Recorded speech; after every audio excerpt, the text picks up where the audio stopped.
मैंने तो उसे एक भी नजर नहीं दी यार। तो झाओ रोंगर ने मेरी डेस्क की ओर भौहें सिकुड़ाते हुए देखा। उसकी नजर फिर से सोंग जाओ पर पड़ी और वो अचानक बोली, जब सोंग जाओ तुम बाद में फ्री हो तो जियांग चेन के साथ सीट स्विच कर दो। सोंग जाओ और मैं एक साथ हैरानी से ऊपर देखे। हम झाओ रोंगर की तरफ देखे। झाओ रोंगर ने ऐसा टोन इस्तेमाल किया जिसमें कोई आपत्ति नहीं हो सके। क्या मेरे शब्द बेकार हैं? बार बार निशाना बनते हुए। सोंग जाओ और भी ज्यादा बेबस महसूस किया। उसने मुझसे चुपचाप देखा और मैं आखिरकार उसकी ओर नजर डाली। फिर मैं झाओ रोंगर की ओर देखा कि कोई जरूरत नहीं है सुपरवाइजर झाओ, मैं यहाँ बैठकर ठीक हूँ। झाओ रोंगर ने भौहें सिकुड़ाई। वो भी नहीं चाहती थी, लेकिन मेरे भाइयों के बारे में सोचकर उसका शरीर अनजाने में कांप गया। मैंने कहा स्विच करने को तो हम स्विच कर गए, इतनी बकवास क्या है। बोलते ही उसने हम दोनों को रिफ्यूज करने का मौका ही नहीं दिया। झाओ रोंगर सीधे ही एरर करके खुद को ऑफिस की ओर व्हीलिंग करके वापस चली गई। उसके जाने के बाद मैं सोंग जाओ की ओर देखा जो बोलने वाला था। और फिर मैंने सोंग जाओ को कहा, सुनाया कवेट टिल मैं अपना काम फिनिश कर लूं, मैं तेरे साथ सीट स्विच करूंगा। बोलते ही उसने मुझे और बोलने का मौका नहीं दिया और तुरंत ही बिजी हो गया। मैंने मुंह खोला लेकिन आखिर में कुछ नहीं कहा। उसके पास बहुत सारा वर्क था। अभी मैं बस वर्क पर वापस जाऊंगा। लंच के टाइम मैं सोंग जाओ को कैंटीन में खाने ले जाना और साथ ही सीट स्विच की बात करना चाहता था, पर सोंग जाओ ने शालीनता से मना कर दिया। मैंने उसे जबरदस्ती नहीं किया। कंपनी के एम्प्लॉय कैंटीन में अकेले चला गया। बस इताने के बाद भी मैं कैंटीन में सोंग जाओ नहीं देख पाया। सोचा कि उसने अभी तक नहीं खाया तो मैं जल्दी रिटर्न करने की वजह से पहले ही एक मील खरीद कर ऑफिस ले आया। ऑफिस में कोई नहीं था। मैं अपनी डेस्क तक गया और देखा कि सोंग जाओ नहीं था। भौहें सिकोड़ते हुए मैंने खरीदा हुआ मील सोंग जाओ की डेस्क पर रख दिया। अचानक मुझे एक अजीब आवाज सुनाई दी। वो आवाज झाओ रोंगनी के ऑफिस से आई। जिज्ञासा से मैं चुपके से वहां चला गया। झाओ रोंगनी के ऑफिस का दरवाजा पूरी तरह बंद नहीं था। दरवाजे की दरार से मैं झाओ रोंग को व्हीलचेयर में बैठा देख रहा था। उसकी पीठ दरवाजे की ओर थी। उस सोंग जाओ उसके सामने घुटनों के बल बैठा था। दोनों एक दूसरे को चूम रहे थे। मैं सोच भी नहीं पाया कि क्या हो रहा है। अचानक मेरे पीछे से एक आवाज आई, झांग चेन तुम क्या कर रहे हो? मैं चौंकते ही तुरंत मुड़ गया। देखा तो पता चला कि वो एक महिला कोलीग है। मैं हंस पड़ा। कोई बात नहीं। मैंने देखा कि सुपरवाइजर के ऑफिस का दरवाजा ठीक से बंद नहीं था, इसलिए मैं उसे बंद करने में मदद कर रहा था। जैसे ही मैं बात कर रहा था मैंने ऑफिस का दरवाजा बंद कर दिया। वो महिला कोलीग ने इसको लेकर ज्यादा नहीं सोचा। वो मुड़ के अपनी डेस्क पे वापस चली गई तो मैं भी तुरंत निकल गया। अपनी डेस्क पर वापस आया, फिर अपनी छाती थपथपा ली, लेकिन दिमाग बार बार वही सीन रिवाइंड कर रहा था जो अभी देखा था। सोंग जाओ वापस आया, पर वो थोड़ा अजीब लगा। सोंग जाओ ने टेबल पे रखे लंच बॉक्स को देखा और मेरी तरफ मुड़ गया। क्या तू ये मेरे लिए खरीदा था? मैं स्नैप्ड आउट होकर उसकी तरफ देखा तो मेरी नजर उस थोड़ा सूजे हुए लाल होठों पर टिकी। सोंग शियाओ मेरी नजर में थोड़ा अजीब महसूस करके हाथ से मुंह पोंछ लिया तो उसने मेरी आंखों से बचते हुए टाल दिया। मैं हाँ में सिर हिलाया। हाँ, मैंने देखा कि तू कैंटीन नहीं गया। मैंने सोचा तू बहुत बिजी है, टाइम नहीं निकाल पाता, इसलिए तेरे लिए एक मील ले आया। तो तेरे को जल्दी खा लेना चाहिए, अभी भी गर्म होना चाहिए। सोंग शानक लंच बॉक्स को टेबल से धकेल दिया। उसमें चावल और सूप फर्श पर बिखर गया। बहुत सारा तो मेरे ऊपर भी छिटक गया कि किसे चाहिए कि तू फेक में दयालु बन के रहे? क्या मैं इतना गरीब हूँ कि खाने की भी अफोर्ड नहीं कर पाता? मैं एक सेकंड के लिए स्तब्ध रह गया तो मेरी एक्सप्रेशन भी ठंडी पड़ गई। तो मैं बस दयालु बन के तुझे खाना लाया था, भले ही तू नहीं खाएगा, फिर भी ऐसा करने की जरूरत नहीं है। बुरा मूड होना तेरे लिए मुझ पे गुस्सा निकालने का कारण नहीं है। तो मैं ऐसा नहीं हूँ जो बिल्कुल भी गुस्से से दूर रहे। पहले मैंने सोंग जाओ की खास देखभाल की थी, बस इसलिए क्योंकि उसमें मैंने अपने पुराने खुद का एक साया देखा। पहले भी मैं बारिश में फंस चुका हूँ, इसलिए दूसरों के लिए छाता पकड़ना चाहता था। पहले मुझे लगा था कि सोंग जाओ बहुत ज्यादा दयालु है। अब समझ आया कि मैं ही सबसे बड़ा सेंट हूँ। तो मैं सोंग जाओ से बहस नहीं करना चाहता था, इसलिए अपना कपड़े बदलने वाला सेट लेकर बाथरूम गया। मैं जल्दी जल्दी अपना कपड़ा बदल लिया तो मैं अपने गंदे पड़े डेस्क तक ले गया और पाया कि मेरी चीजें ले ली गई थी। तो मैं सोंग जाओ की पुरानी डेस्क पर शिफ्ट हुआ और सोंग जाओ मेरे पुराने डेस्क पर बैठा था। तो वो अपने सामान की सफाई कर रहा था जब उसने मुझे वापस आते देखा। सोंग जाओ ने मुझ पर एक भी नजर नहीं डाली। उसका टोन बहुत ठंडा था। मैं पहले ही तेरे लिए सीट बदल दी थी, चिंता मत कर, तेरी कोई भी चीज गायब नहीं हुई। मैंने सोंग जाओ को देखा। अचानक मैं उसकी कलाई पकड़ ली और सीढ़ियों की ओर चल पड़ा और साओ घबरा गया। वो अपनी हाथ मेरी से हटाना चाहता था पर वो नहीं निकाल पाया। तो हम दोनों का ऑफिस से धक्का मारा करके बाहर निकलना उन सहकर्मियों को गॉसिप का टॉपिक दे गया। ऑफिस में गॉसिप का नया बात बन गया। सीढ़ियों में सोंग जाओ ने जबरदस्ती मेरी कलाई से हाथ हटा दिया तो उसने अपनी दूसरी हाथ से कलाई रगड़ते हुए चेहरे पर गुस्से वाला लुक दिखाया। उसके स्कॉलिंग करने से पहले मैं पहले बोल पड़ा। अभी जाओ रोंग के ऑफिस में जो व्यक्ति था वही ये था ना। वो एक लाइन सुनते ही सोंग जाओ का चेहरा पूरी तरह फीका पड़ गया। सोंग जाओ के होंठ कांप रहे थे। वो मेरी एक्सप्रेशन को देख ही नहीं सका तो उसने बोलने से मना कर दिया। मैं बोल पड़ा, और तुम और जाओ रोंगेर यार। सोंग जाओ ने जल्दी से मुझे कट ऑफ कर दिया। वो कुछ नहीं है और मैं बिल्कुल भी रिलेशनशिप नहीं रखते। ये जल्दी जल्दी वाला एक्सप्लेन करना मेरे लिए एक कन्फर्मेशन जैसा था, तो मैं इसे सह नहीं सका। सॉन्ग जाओ, और तुम ऐसा क्यों कर रहे हो? क्या तुम्हें नहीं पता जाओ रोंग शादीशुदा है? सॉन्ग जाओ का एक्सप्रेशन बहुत ही भद्दा था। वो अचानक थोड़ा एगिटेटेड हो गया। जियांग चेन, तुम क्या प्रेटेंड कर रहे हो? तो तुमने तो पहले ही कर दिया, मैं क्यों नहीं कर सकता? मैं हैरानी से उसे देख रहा था। तुमने क्या कहा? मैंने क्या किया? सॉन्ग जाओ के चेहरे का डर गायब हो गया, उसकी गम मौकरी आ गई। तो तुम क्या प्रेटेंड कर रहे हो? तुम पहले ही जाओ रोंगनी के बेड में एक कदम आगे हो गए कि मैं क्यों नहीं कर सकता। साफ तौर पर यह सब मेरा होना चाहिए था। तो मैं चुप रह गया। सॉन्ग झाओ की लॉजिक से लगभग डिफीट हो गया। मैं सच में नहीं समझ पाया कि सॉन्ग झाओ आखिर क्या बोल रहा था। तो तुम्हारा मतलब क्या है? मैं एक स्टेप आगे था। तुम्हारा मतलब क्या है? ये सब उसका होना चाहिए। क्या तूने कुछ मिसअंडरस्टैंड किया? सॉन्ग झाओ गुस्से में मेरी ओर गलेर किया। उस दिन जाओ रोंगनी के ऑफिस के दरवाजे पर मैंने क्लियरली सुना कि वो मुझे क्लाइंट से मिलने ले जाने की तैयारी कर रही थी। वो तुम ही थे जिन्होंने मेरी अपॉर्चुनिटी चुरा ली। अगर मैं वो अपॉर्चुनिटी मिस नहीं करता तो तुम जाओ रोंगर से कैसे फेवरेट हो पाते? स्पष्ट है, पहले सिर्फ मैं और जियांग ताओ ही फेवरेट बनने के क्वालिफाइड थे। मेरी आंखें सरप्राइज में बड़ी हो गई। मैं कभी नहीं सोचता था कि आमतौर पर क्वाइट सॉन्ग झाओ मेरे पीछे से मुझे ऐसे देखेगा। तो मेरे दिमाग में रेस लग गई। तुरंत मुझे याद आया जब जियांग ताओ ने पहले मुझे स्लेंडर किया था, उसके हाथ में जो फोटो था। मेरी सभी प्रीवियस सस्पिशंस कंफर्म हो गई। यह फैक्ट कि जाओ रोंगर और मैं क्लाइंट से मिलने होटल गए थे, सिर्फ मैं, जाओ रोंगर और सॉन्ग झाओ को ही पता था। तो वो फोटो आखिर कहाँ से आया? जवाब पहले ही बहुत क्लियर था। अब मैं सॉन्ग झाओ के साथ हमेशा सिंपैथाइज करता रहा।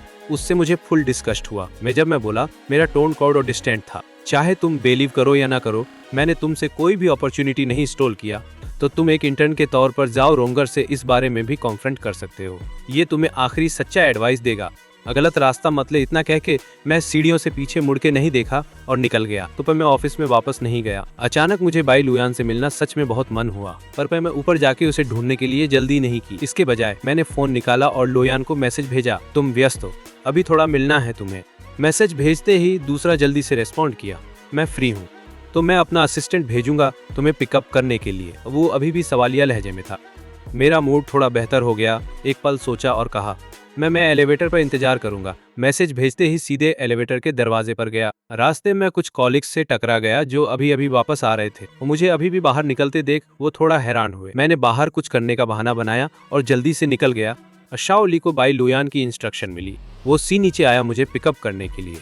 जैसे ही उसने कहा, शाओली एक पल के लिए दंग रह गया, पर बाहर से तो कूल ही रहा वो, पर अंदर से वो पहले ही चिल्ला रहा था, मुर्गी की तरह चिल्ला रहा था। लगता है उसने सीओ बे का छोटा सीक्रेट पता लगा लिया। उसने मुझसे कहा, क्या तुम मिस्टर, प्लीज मेरा फॉलो करो, थैंक्स टू मी। शाओली को पहली बार बाई लुयांग की प्राइवेट एलिवेटर में राइड करने का मौका मिला। एलिवेटर जब 18वीं फ्लोर पर पहुंचा, शाओली ने मुझे बाई लुयांग के ऑफिस तक ले गया। तो उसने ऑफिस का दरवाजा खोला, लेकिन बाई लुयांग अंदर कहीं नहीं दिखे। मैं शाओली को शंकित नजर से देखा। शाओली ने तुरंत समझा और धीरे धीरे कहा, सीईओ बाई अभी भी मीटिंग में है। यंग मास्टर जेंग, प्लीज एक पल रुको। मैंने सिर हिलाया, लेकिन अंदर ही अंदर सोचा, उसने तो कहा था कि वो बिजी नहीं है। अगर मुझे पता होता कि वो बिजी है तो लेकिन मैं ऊपर नहीं आता। लेकिन थोड़ी देर इंतजार करने के बाद और देखकर कि बाई लुओ यान अभी तक वापस नहीं आई, मैं खड़ा हुआ और ऑफिस में इधर उधर घूमने लगा। और जब शाओली मीटिंग रूम में वापस आया, बाई लुओ यान ने बस उसकी ओर एक झटके से देखा, फिर वो नीचे वाले की वर्क रिपोर्ट सुनती रही। बाई लुओ यान का फोन हमेशा टेबल पर रखा रहता था, तो वो कभी लाइट नहीं करता था, ना ही उठाया जाता था। शाओली अपनी सीट पर वापस गया और काम शुरू किया, लेकिन वो स्पष्ट रूप से थोड़ा डिस्ट्रैक्टेड लग रहा था। वो लगातार बाई लुओ यान को देखता रहा। उसका डायरेक्ट सुपीरियर बिल्कुल भी जल्दी नहीं दिखा। दूसरी ओर थोड़ा एंजायस था। उसको लगा कि जियांग चेन जरूर ही कोई ऑर्डिनरी पर्सन नहीं है। बाई लुओ यान का ऑफिस कभी विपरीत लिंग के लोगों को अंदर नहीं आने देता था, इसलिए शाओली ने सोचा कि जियांग चेन बाई लुओ यान के लिए कोई स्पेशल एंटिटी ही होगा। पर अगर वो स्पेशल एंटिटी है तो फिर उसका बॉस बिल्कुल भी नर्वस क्यों नहीं था? शाओली जब सोच रहा था, बाई लुओ यान ने बोल दिया, बाकी सब अपने वर्क स्टेटस का छोटा सा रिपोर्ट दे दो। तो वो एक लाइन सुनते ही शाओली की आंखों में चमक आ गई। नीचे के सुपरवाइजर एक दूसरे को देखे, फिर अपने शब्दों को रीऑर्गेनाइज कर दिया। उन्होंने अपने काम की रिपोर्ट देने के लिए सबसे कॉन्साइज भाषा इस्तेमाल की। तो 2 घंटे के लिए शेड्यूल हुई मीटिंग को सिर्फ 1 घंटे तक शॉर्ट कर दिया गया।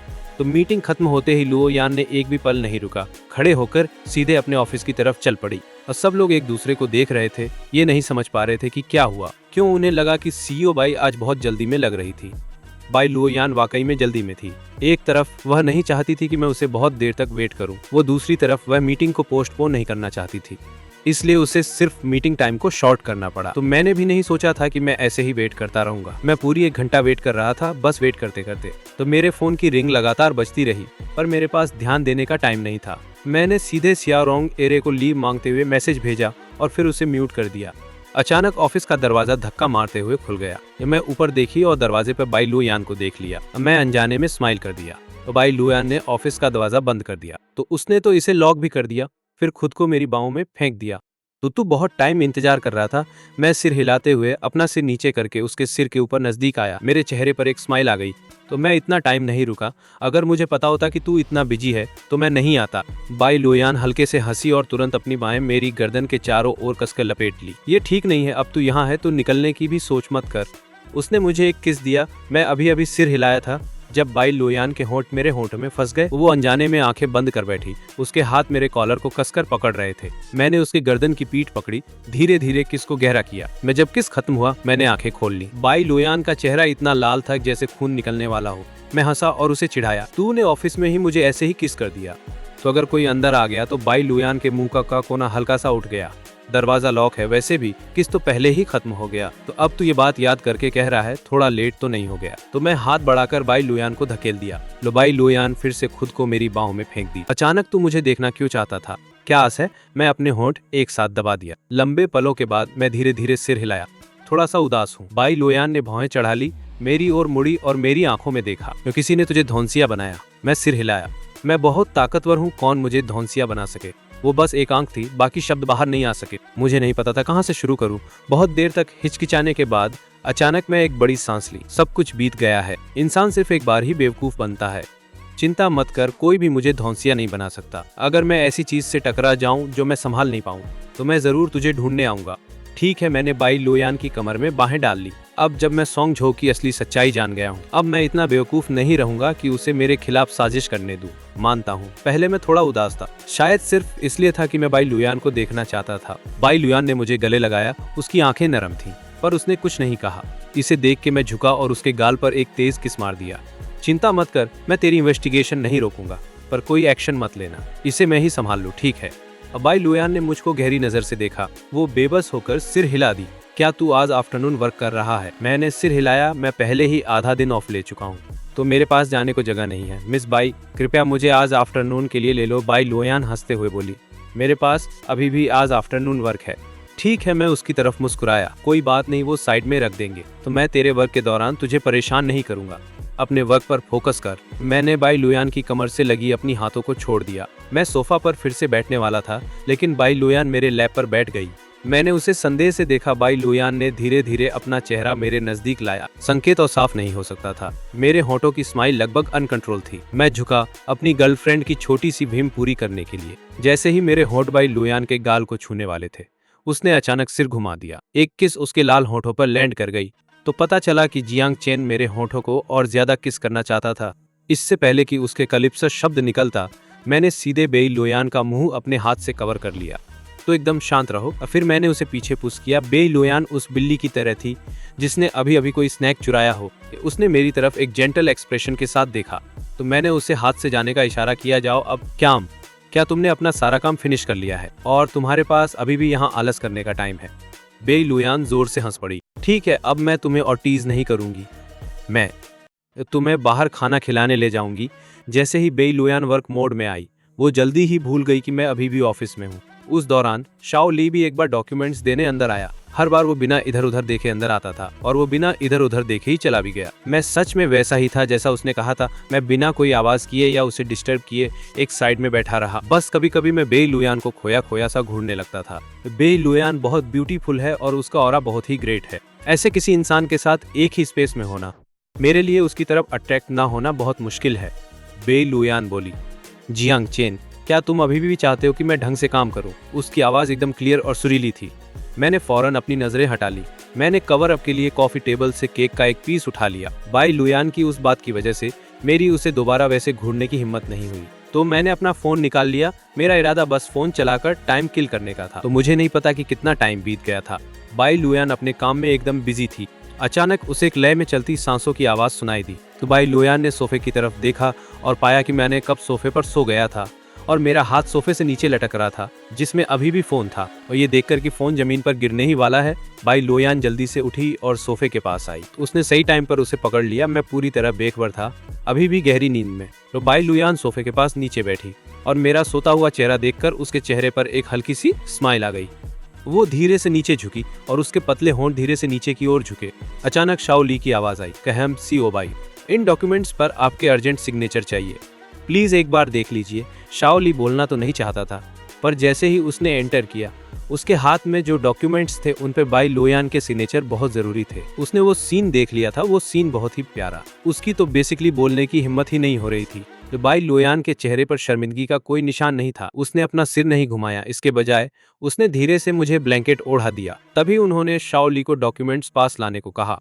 शाओ ली ने तुरंत डॉक्यूमेंट्स बाई लोयान की डेस्क पर रख दिए। जैसे ही उनके सिग्नेचर हुए उसने पेपर्स समेटे और चुपचाप वहां से खिसक लिया। और शाओ ली बाहर जा ही रहा था कि अचानक उसे बाई लोयान की आवाज सुनाई दी, जो काम मैंने तुम्हें पहले सौंपा था उसकी ठीक से इन्वेस्टिगेशन करो, क्या कुछ गड़बड़ हो गई है। शाओ ली की तो बॉडी कांपने लगी। लाउंज में बैठे जियांग चेन के बारे में सोचकर उसे लगा कि शायद उसने कुछ लोचा कर दिया है, वही बात जिसके लिए बाई लोयान ने उसे पहले इंस्ट्रक्शंस दिए थे।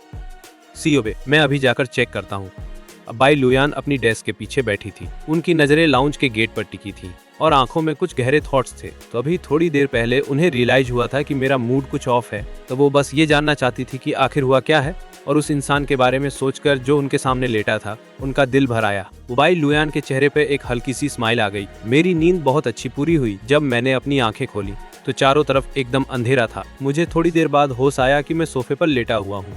तो मैं सोफे से उठकर बैठ गया। मैंने अंधेरे में हाथ पैर मारते हुए लाइट का स्विच ढूंढ निकाला। मेरा कॉफी टेबल पर शांति से रखा हुआ था। तो मैंने उसे उठाकर देखा तो शौक लग गया कि रात के 7 बज चुके थे। क्लोजिंग टाइम तो बहुत ही गुजर चुका था। मैं अभी तक घर नहीं गया था जैसा कि उम्मीद थी। मेरे फोन पर कई मिस्ड कॉल्स आ रहे थे। जियांग परिवार के पिता और बेटे दोनों में से मैं देर करने की हिम्मत नहीं कर पाया। मैं तुरंत ही उन्हें कॉल बैक किया। जब पिता और बेटा को पता चला कि मैं बाई लोयान के साथ हूँ तो वे थोड़ा अनिच्छुक तो थे, लेकिन कुछ हद तक रिलीव्ड भी महसूस हुए। तो उन्होंने मुझे जल्दी घर आने को कहा। फिर कॉल कट गया। तो मैं अभी ऊपर देखा। जब बाई लोयान ऑफिस के दरवाजे पर आई तो वो आर्म्स क्रॉस करके दरवाजे की फ्रेम पर टिकी हुई थी। उसके चेहरे पर वही फ्रेंडली एक्सप्रेशन था। भूखा है क्या? मैं तुझे खिला दूंगा। मैंने सोफा से कंबल खींच लिया। उसके साइड में चलता हुआ पूछता हूँ, काम खत्म हुआ क्या? बाई लोयान ने हाँ में सिर हिलाया। काम कभी खत्म नहीं होता। तो पे आज मेरी वर्क इफिशियंसी बहुत बढ़िया थी, तो मैं जल्दी ऑफ हो सकता हूँ। चल चले, मैं तुझे खिला दूंगा। हम थोड़ा सा क्लीन अप कर लिया। अब फिर हम दोनों साथ में ऑफिस से निकले, रेस्तरां की ओर जाते हुए। मैंने अपने बारे में वो बात याद की। बाई लोयान के ऑफिस में सो गया और मुझे थोड़ा एम्बारस लगा। क्या मैं सोने के बाद तुम्हें काम करते समय परेशान कर गया? बाई लोयान जो सोच में खोई हुई थी, वो सुनते ही उसके होठों के कोने एक स्माइल में खिंच गए। बहुत डिस्ट्रैक्टिंग था। मैं बिल्कुल स्टंट हो गया। मैं बहुत क्वाइटली स्लीप करता हूँ, पक्का यकीन है? मैंने तुम्हें डिस्टर्ब करने के लिए कोई आवाज नहीं निकाली। तो बाई लोयान अचानक मेरे सामने झुक गई। वह बहुत क्वाइट है, पर तुम्हारे साथ यहाँ मैं बिल्कुल फोकस नहीं कर पा रहा हूँ। मैं फिर से स्टंट हो गया। समझा कि वो मुझे टीज कर रही है, तो मैं धीरे धीरे बाई लोयान को धकेल दिया। बाई लोयान मेरी ओर देखी, पर उसके दिमाग में शाओ ली की इन्वेस्टिगेशन वाली बात चल रही थी। शाओ ली खुद एचआर डिपार्टमेंट में गई और उस चीज के बारे में पूछी जो उसने पहले उन्हें इंस्ट्रक्ट की थी। नतीजा ये आया कि एचआर डिपार्टमेंट ने अनएक्सपेक्टेडली टारगेट को प्रेफरेंशियल ट्रीटमेंट के लिए मिसमैच कर दिया।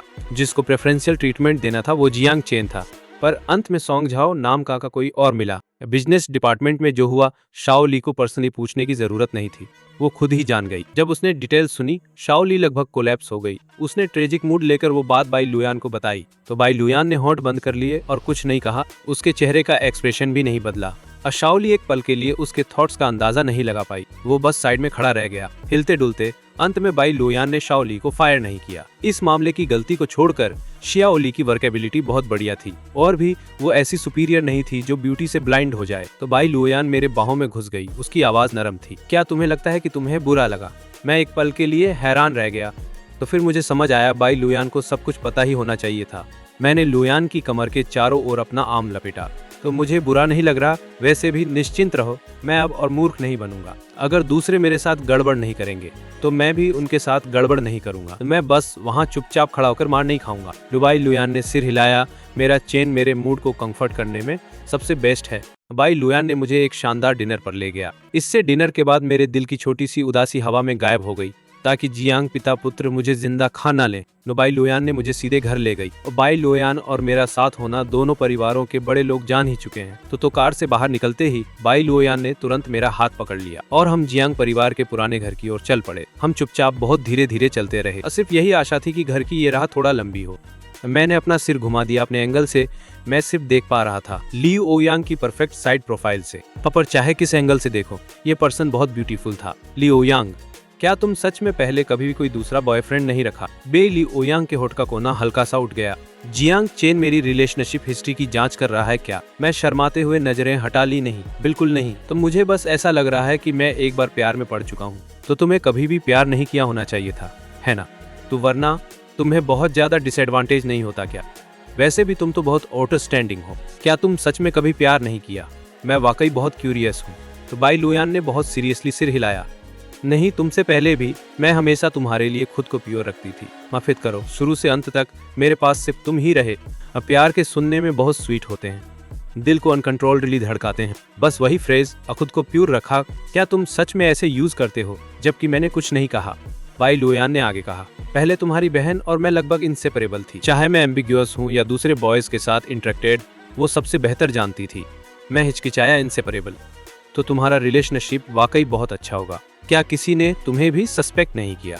बाई लुयान ने तुरंत समझ लिया। उसने हल्के से मेरी छाती पर पंच मार दिया। क्या सोच रहा है तू? अगर तेरी बहन और मैं साथ हो जाएं तो फिर? मैं बार दया मांगता रहा।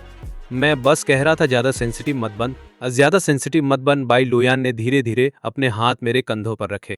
जियांग चेन, फिक्र न कर, मैं तो कुछ भी ठीक ठाक नहीं हूँ, सिवाय एक चीज के, मैं तो पूरी तरह वफादार हूँ। एक बार मेरा दिल हिला ही जाए तो वो लाइफ टाइम के लिए रहता है। तो क्या तू लाइफ टाइम के लिए मेरे साथ उलझने के लिए तैयार है? मैं उसकी ओर देखा। नरम रात की हवा ने बाई लुयान की फ्रिंज उलझा दी, पर उसकी वो खूबसूरत आंखें कोमलता और गहरी मोहब्बत से भरपूर थीं। मैंने उसे कस के गले लगा लिया। बाई लुयान, तू सच में रूल्स तोड़ रही है क्या? मतलब तू कुछ भी ठीक ठाक नहीं है, पर तू सब में टॉप है, पर सबसे बेस्ट चीज तेरी वफादारी है। अब बात बन गई। बाई लुयान ने कुछ नहीं कहा। उसने धीरे धीरे मेरे तरफ देखा और पंजों की उंगलियों पर खड़ी हुई। मेरे होठों के कोने पर एक चुंबन गिरा और उसने अपना सिर मेरे कंधे पर टिका दिया। जियांग चेन, मैं उतनी कूल नहीं जितनी तू सोचता है।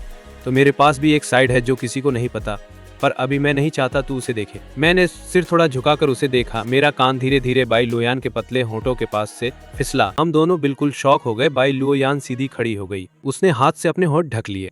अंदर आ जाओ, वरना मुझे डर है चाचा जियांग क्लीवर लेकर धड़ाम बाहर आ जाएंगे। मैं एक पल के लिए हैरान रह गया। जब मैं मुड़ा तो देखा पापा मुख्य गेट पर खड़े थे। तो मैं को देखते ही पापा के चेहरे पर तुरंत एक मुस्कान आ गई। मैंने लुयान को माफी वाला स्माइल दिया, फिर उसे हाथ हिलाया और अपने पापा की तरफ चल पड़ा।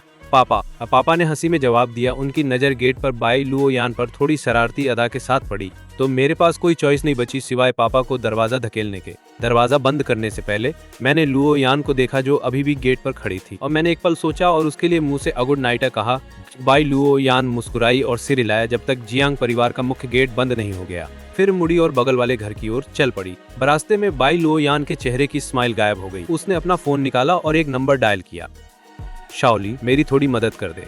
हाल ही में मैंने कंपनी में एक अपार्टमेंट का काम संभालना शुरू किया। हर दिन बहुत थकाऊ था, पर मेरा दिल बहुत फुल महसूस कर रहा था। मेरी थकी हुई लुक जियांग परिवार ने नोटिस कर ली। इससे उन्हें बहुत ज्यादा डिस्ट्रेस्ड फील हुआ। हर रात वो हमेशा मेरे लिए घर पर लेट नाइट मील बनाते थे। तो थोड़ी बहुत ऊर्जा रिचार्ज करने के लिए मैं घर पहुंचते ही हर दिन लेट नाइट मील खाने की आदत बना बैठा। लेट नाइट मील खत्म करने के बाद माँ ने बोलना शुरू किया, चेन, काम हाल ही में बहुत थकाऊ रहा क्या? डैडी भी बोले, सही बात है, तू पतला हो गया है। अगर सच में बहुत थक गया है। मैंने सिर हिलाया, मैं ठीक हूँ। काम हाल ही में थोड़ा ज्यादा हो गया है, लेकिन मुझे ये जॉब वाकई पसंद है। कि मैं जानता कि डैडी मेरी फिक्र कर रहे हैं, लेकिन मुझे अभी की नौकरी वाकई पसंद है। वह माँ की ओर देखा। हनी, क्या तुम्हें लगता है जियांग थोड़ा अनहैप्पी लग रहा है? माँ ने सिर हिलाते हुए कहा, क्या ये काम पर सहकर्मियों के साथ कोई कॉन्फ्लिक्ट हो सकता है? डैडी का एक्सप्रेशन तुरंत सीरियस हो गया। ये बच्चा इंडिपेंडेंट और हिमुल बनना चाहता है। वो हमें या लुयान को भी स्पेशल प्रिविलेज देने नहीं देगा। क्या वो सच में अपने सहकर्मियों से बुलिंग हो रहा है? सोचते ही कोई उसकी कीमती बेटे को बुली करने की हिम्मत कर गया। डैडी की पूरी आरा पूरी तरह बदल गई। तो मेरे सामने वाला दयालु पापा अब एक कोल्ड ब्लडेड बिजनेस टाइकून बन गया। माँ के चेहरे भी वॉरी लुक था, या फिर शायद मुझे वान को चेक करने को कहना चाहिए। अब भाई लोग एक ही माइंड के होते हैं और आसानी से बात कर लेते हैं। तो डैड ने से हिलाया, हम वो बस यांग को जाने दो। उस रात जियांग ने सीधे मेरे दरवाजे पर नॉक किया। उस टाइम मैंने बस शावर खत्म ही किया था। जैसे ही मैं बाथरूम से बाहर आया मुझे नॉक सुनाई दी। मैं जल्दी से दरवाजा खोलने भागा। जब मैंने दरवाजे पर जियांग यांग को देखा तो मैं थोड़ा सरप्राइज था। अंदर आओ जल्दी। मैंने दरवाजा बंद किया। मैंने उसे बेड के पास बैठने को कहा और खुद अपने बाल सुखाने लगा। हेयर ड्रायर की आवाज से मुझे थोड़ी नींद आने लगी। ठीक इसी मोमेंट पर जियांग यांग बोला, जियांग चेन, क्या तुम आजकल काम पर खुश हो? इस एक लाइन की वजह से मेरी आधी से ज्यादा नींद उड़ गई। तो मुझे फाइनली समझ आ गया कि जियांग आज रात मुझसे मिलने क्यों आया था।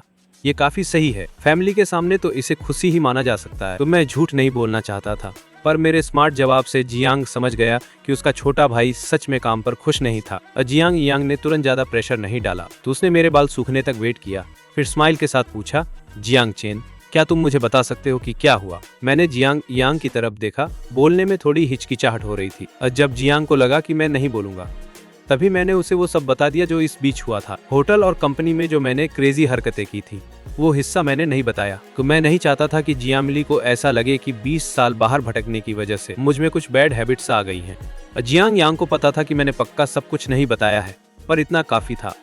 तो जियांग यांग ने और ज्यादा सवाल नहीं पूछे। तो उस सोंग साओ नाम के बंदे ने तुम्हें अपसेट किया। तो मैं कुछ सेकंड्स के लिए चुप रहा। फाइनली मैंने सिर हिला दिया और ये देखकर कि जियांग यांग कुछ नहीं बोल रहे, मैं खुद ही बोल पड़ा, बताओ ना, क्या सच में मैंने कुछ गलत किया? और जियांग यांग ने बात सोची और मेरी तरफ देखा। तो उन्होंने एका भरी, जियांग चेन, तुम गलत नहीं हो। तुम्हें सोंग साओ पर तरस आया, इसलिए तुमने उसका एक्स्ट्रा ख्याल रखा। ये तुम्हारी पर्सनालिटी की वजह से है। ऊपर तुम्हें भी ये बात अच्छे से पता है। तो कभी कभी काइंडनेस का बदला हमेशा अच्छा नहीं मिलता। मैंने सिर हिलाया। मुझे पता है, एक्चुअली लुओ यान को ढूंढने जाने से पहले ही मैंने सब सोच लिया था। मैंने डिसाइड किया है कि अब से मैं दूसरों की डेस्टिनी की रिस्पेक्ट करूंगा और फालतू में अच्छा इंसान नहीं बनूंगा। जियांग यांग मुस्कुराए। ये हुई नांग चेन वाली बात जिसे मैं जानता हूँ। तो चाहे कुछ भी हो जाए, हम हमेशा तुम्हारे लिए एक सेफ्टी नेट रहेंगे।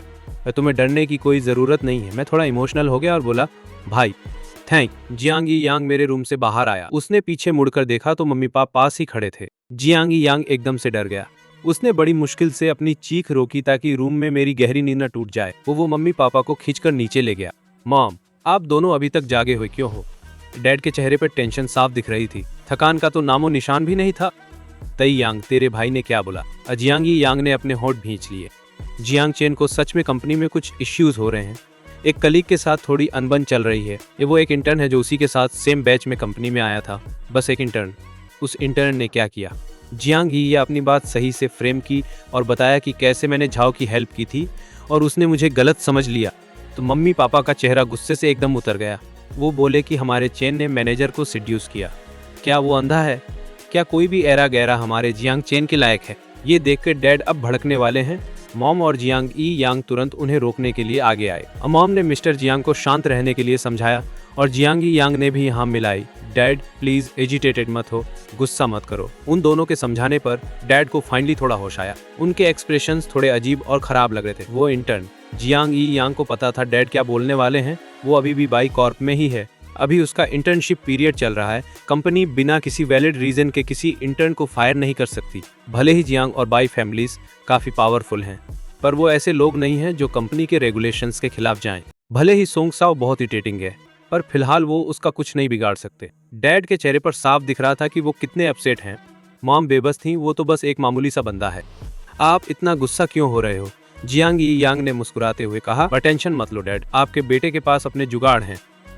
तो मैं गारंटी देता हूँ कि जियांग चेन का ये गुस्सा मैं निकाल दूंगा। डैड की आंखें चमक उठी। जल्दी बता, क्या प्लान है? जियांग यांग ने डैड के कान में धीरे से कुछ बातें कहीं। डैड की आंखों में अलग ही चमक आ गई। एकतोफ मैं कल जाऊंगा। जियांग यांग ने उन्हें रोक दिया। इस काम के लिए ना तो आप और ना ही दीदी सामने आ सकते हो। और डैड शॉक रह गए। उनकी आंखों में थोड़ी सी शिकायत भी दिख रही थी। जियांग यांग हंस पड़ा। आप और दीदी दोनों पब्लिक फिगर्स हो। सीटीए में आप दोनों के चेहरों को कौन नहीं जानता। क्या इस मैटर के लिए मेरा जाना ही सबसे बेस्ट रहेगा? बोलने के बाद जियांग यांग ने मॉम को इशारा किया। मॉम तुरंत समझ गई। उन्होंने अपने हस्बैंड का हाथ थाम लिया। एकदम सही है मयर, बस ये यांग पर छोड़ दो। अक्का कंपनी में आपका वैसे ही बहुत बिजी रहता है, आपके पास टाइम ही कहाँ होगा। चलो अब चलते हैं, अब सोने का टाइम हो गया है। डैड ने एक आखिरी बार हाथ पैर मारने की कोशिश की, पर मॉम उन्हें खींचकर कमरे में ले गई। पेरेंट्स के कमरे का दरवाजा बंद होते देख जियांग यांग ने चैन की सांस ली। इस मोमेंट पर उसे बहुत लकी फील हुआ कि उसने शुरू में फैमिली कंपनी ज्वाइन नहीं की थी, वरना अपने भाई का गुस्सा निकालने का ये चांस उसे कभी नहीं मिलता। तो कल सुबह होने वाले उस बड़े ड्रामे के बारे में सोचकर ही जियांग ई यांग थोड़ा एक्साइटेड हो गया। वो जल्दी से अपने रूम में गया और कल की तैयारी शुरू कर दी। उस वक्त मैं गहरी नींद में सो रहा था। मुझे अंदाजा भी नहीं था कि अगले दिन कितने मजेदार सीन होने वाले हैं। जैसे ही मैं नीचे आया, मैंने देखा कि जियांग फैमिली पहले से ही डाइनिंग टेबल पर बैठी थी। वो मेरा इंतजार कर रहे थे। मैं फटाफट नीचे भाग कर गया तो मेरी नजर तुरंत जियांग ई यांग के उस चमकते लुक पर टिक गई। आज आप बहुत हैंडसम लग रहे हो। जियांग ई यांग ने मुझे कुछ इस तरह रिस्पॉन्स दिया। वो कह रहा हो, तेरा टेस्ट काफी सही है। साइड में खड़े डैड और जियांग वानरू ने तुरंत अपना मुंह बना लिया। ऐसा साइनिंग मोमेंट तो उनका होना चाहिए था। मैंने बाप बेटी की उस अजीब सी हरकत पर ध्यान नहीं दिया। ब्रेकफास्ट के बाद मैं बाहर जाने के लिए रेडी हुआ। हैरानी की बात तो ये थी कि जियांग ई यांग भी मेरे साथ ही घर से निकला और वो उसी सेम कार में भी बैठ गया। तो मैं थोड़ा कंफ्यूज था। ब्रो जियांग यांग के एक्सप्रेशंस में कोई बदलाव नहीं आया। आज मुझे बाई लुयान से कुछ काम है तो मैं तुम्हारे साथ ही चलूंगा, चलो चले। मैंने इस बारे में ज्यादा नहीं सोचा। रास्ते में मैं जियांग यांग के साथ हंसी मजाक और चैटिंग कर रहा था। ड्राइवर ने कार को हमेशा वाले स्पॉट पर रोक दिया। मैं बाहर निकला। मैं कुछ बोलने ही वाला था कि तभी अचानक पीछे से एक लड़के की आवाज आई, जियांग चेन, तुम यहाँ क्या कर रहे हो? तो मैं झटके से मुड़ा और देखा कि जियांग ताओ के चेहरे पर हैरानी थी। वो मुझसे ज्यादा दूर नहीं खड़ा था। बात करते हुए जियांग ताओ मेरी तरफ बढ़ने लगा। बिना सोचे समझे मैंने तुरंत कार का दरवाजा बंद कर दिया। जैसे ही जियांग ताओ कार के दरवाजे तक पहुंचने वाला था, मैंने उसकी कलाई पकड़ ली। ये क्या कर रहे हो? जियांग ताओ ने मेरी तरफ देखा और अचानक से स्नीयर किया। क्या हुआ? डर लग रहा है कि वो तुम्हारी अमीर बुढ़िया को देख लेगा। तो उसकी कड़वी आवाज सुनकर कार के अंदर जियांग यांग के माथे पर बल पड़ गए। ड्राइवर के एक्सप्रेशंस भी थोड़े खराब हो गए। मुझे पहले से ही पता था। तो मुझे पता था कि जियांग ताओ के मुंह से कोई ढंग की बात नहीं निकलेगी। मैंने पहले कभी इस बंदे को भाव नहीं दिया था और अब भी नहीं दूंगा, बस इससे पहले कि मैं कुछ बोल पाता। जियांग यांग पहले ही कार से बाहर आ चुका था। जैसे ही वो अपीयर हुआ, जियांग ताओ ने उसे देख लिया।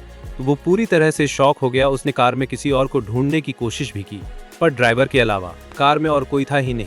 वो अमीर ओल्ड लेडी भी कहीं नहीं थी जिसके बारे में उसने बोला था। जियांग ताओ ने देखा कि बाहर निकलने वाला बंदा जियांग था। वो फिर भी उसी सरकास्टिक टोन में बोला, चेन, तुम एक ही कार में एक आदमी के साथ हो, तो मुझे लगा तुम किस बात के लिए इतना गिल्टी फील कर रहे हो। मैंने जियांग ताओ को ज्यादा भाव नहीं दिया और उसे सीधे सुना दिया। तो तुमने क्या सोचा था अपने इस डर्टी माइंड के साथ? तुम्हें सब कुछ डर्टी ही दिखता है। मेरी बातों से जियांग ताओ का चेहरा पहले पीला और फिर हरा पड़ गया। जियांग यांग ने मेरी तरफ देखा। उसका एक्सप्रेशन एकदम प्राइड से भरा था। जियांग ताओ ने चिढ़कर एक आवाज निकाली और मुड़कर चला गया। तो मैं अपनी आंखें रोल किए बिना नहीं रह पाया। तब मैंने मुड़कर जियांग यांग से कहा, भाई मैं अब काम के लिए निकल रहा हूँ। जियांग यांग ने मुझे देखकर नोट किया। जाओ। तो मैं सीधा कंपनी चला गया। जियांग वापस कार में बैठा और ड्राइवर को सीधा अंडरग्राउंड पार्किंग में चलने को कहा। उसी वक्त मैं एलिवेटर से बाहर निकला। बगल वाला एलिवेटर भी तभी खुला। सोंगझाओ एलिवेटर से बाहर आया। हमने एक सेकंड के लिए एक दूसरे को देखा, फिर चुपचाप नजरें फेर ली।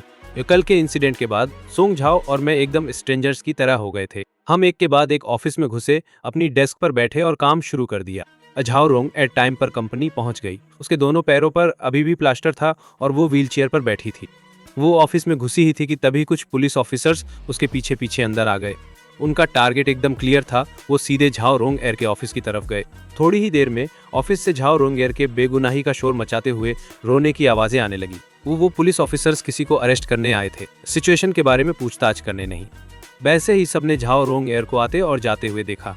सब कुछ बहुत सडनली हुआ। ऑफिस में कुछ मिनटों के सन्नाटे के बाद अचानक जोरदार डिस्कशन शुरू हो गया। तो सारी बातों का टॉपिक बस झाओ रोंग एयर ही थी। तो थोड़ी देर तक गॉसिप और अंदाजे लगाने के बाद सबको अचानक एक प्रॉब्लम का एहसास हुआ। तो उनके डिपार्टमेंट मैनेजर को तो पुलिस ले गई थी, तो अब से उन्हें मैनेज कौन करेगा? तो कुछ जो पहले से झाओ रोंग एयर की जगह लेना चाहते थे, उनके मन में हलचल शुरू हो गई। तो उनके दिल की आग अभी भड़कने भी नहीं पाई थी कि एक पैराशूटेड मैनेजर ने उसे बुझा दिया। झाओ रोंग एयर के जाने के कुछ ही देर बाद बिजनेस डिपार्टमेंट में एक नई मैनेजर की एंट्री हुई। तो वो 40-50 साल की एक मिडिल एज औरत थी जिसके चेहरे पर हमेशा एक स्माइल रहती थी। तो वो दिखने में तो बहुत इजी गोइंग लग रही थी, पर मुझे हमेशा लगा कि वो एक स्माइलिंग टाइगर जैसी है। चलो मैं सबको अपना इंट्रोडक्शन दे देती हूँ।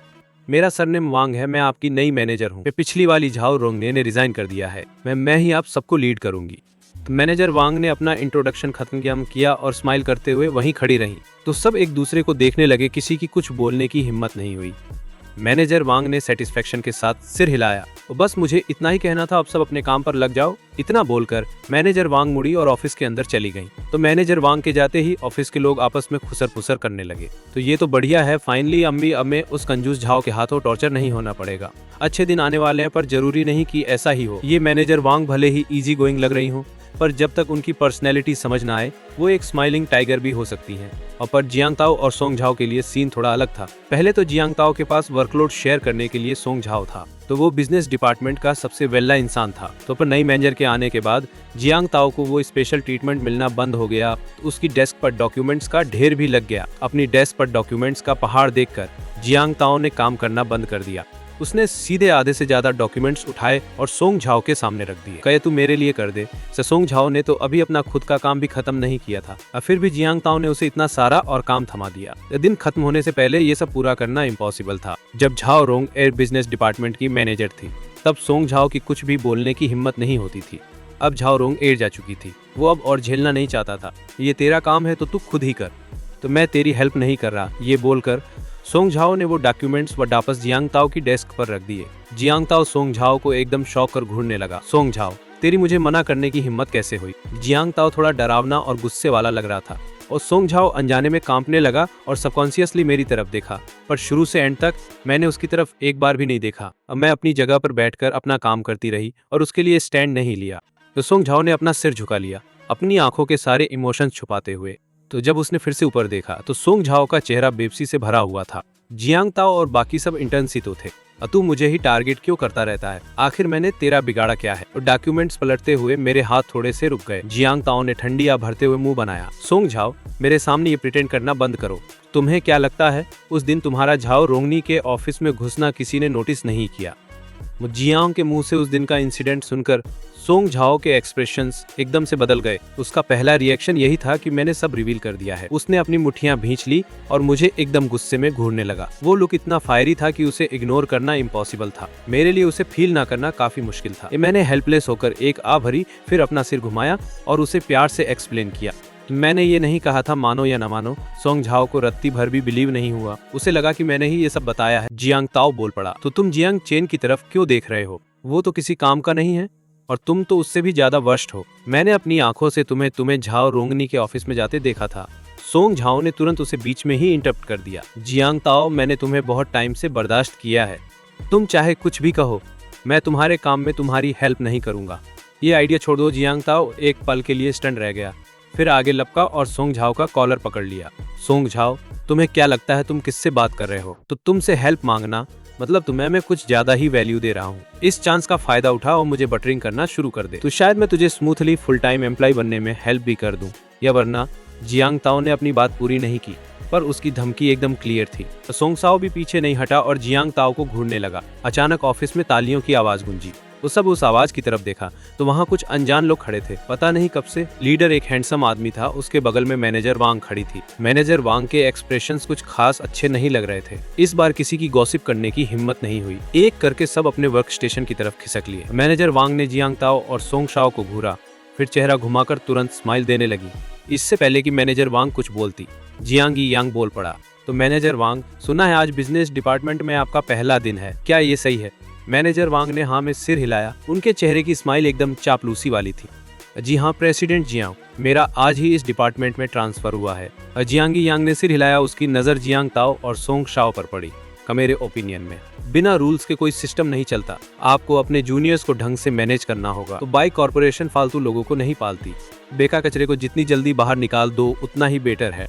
तो मैंने अपना चेहरा एक फाइल के पीछे छुपा लिया, जिससे मेरी स्माइल और सरप्राइज वाला एक्सप्रेशन छुप गया कि मैंने एक्सपेक्ट नहीं किया था कि मेरा भाई बिजनेस डिपार्टमेंट में आएगा। और उसे देखकर ऐसा बिल्कुल नहीं लग रहा था कि वो यहाँ काम इंस्पेक्ट करने आया है। मैनेजर वांग ने सिर हिलाया और मेरे भाई के सामने झुककर ग्रीट किया। तो जब उसने पीछे मुड़कर देखा तो उसके एक्सप्रेशन थोड़े सीरियस थे।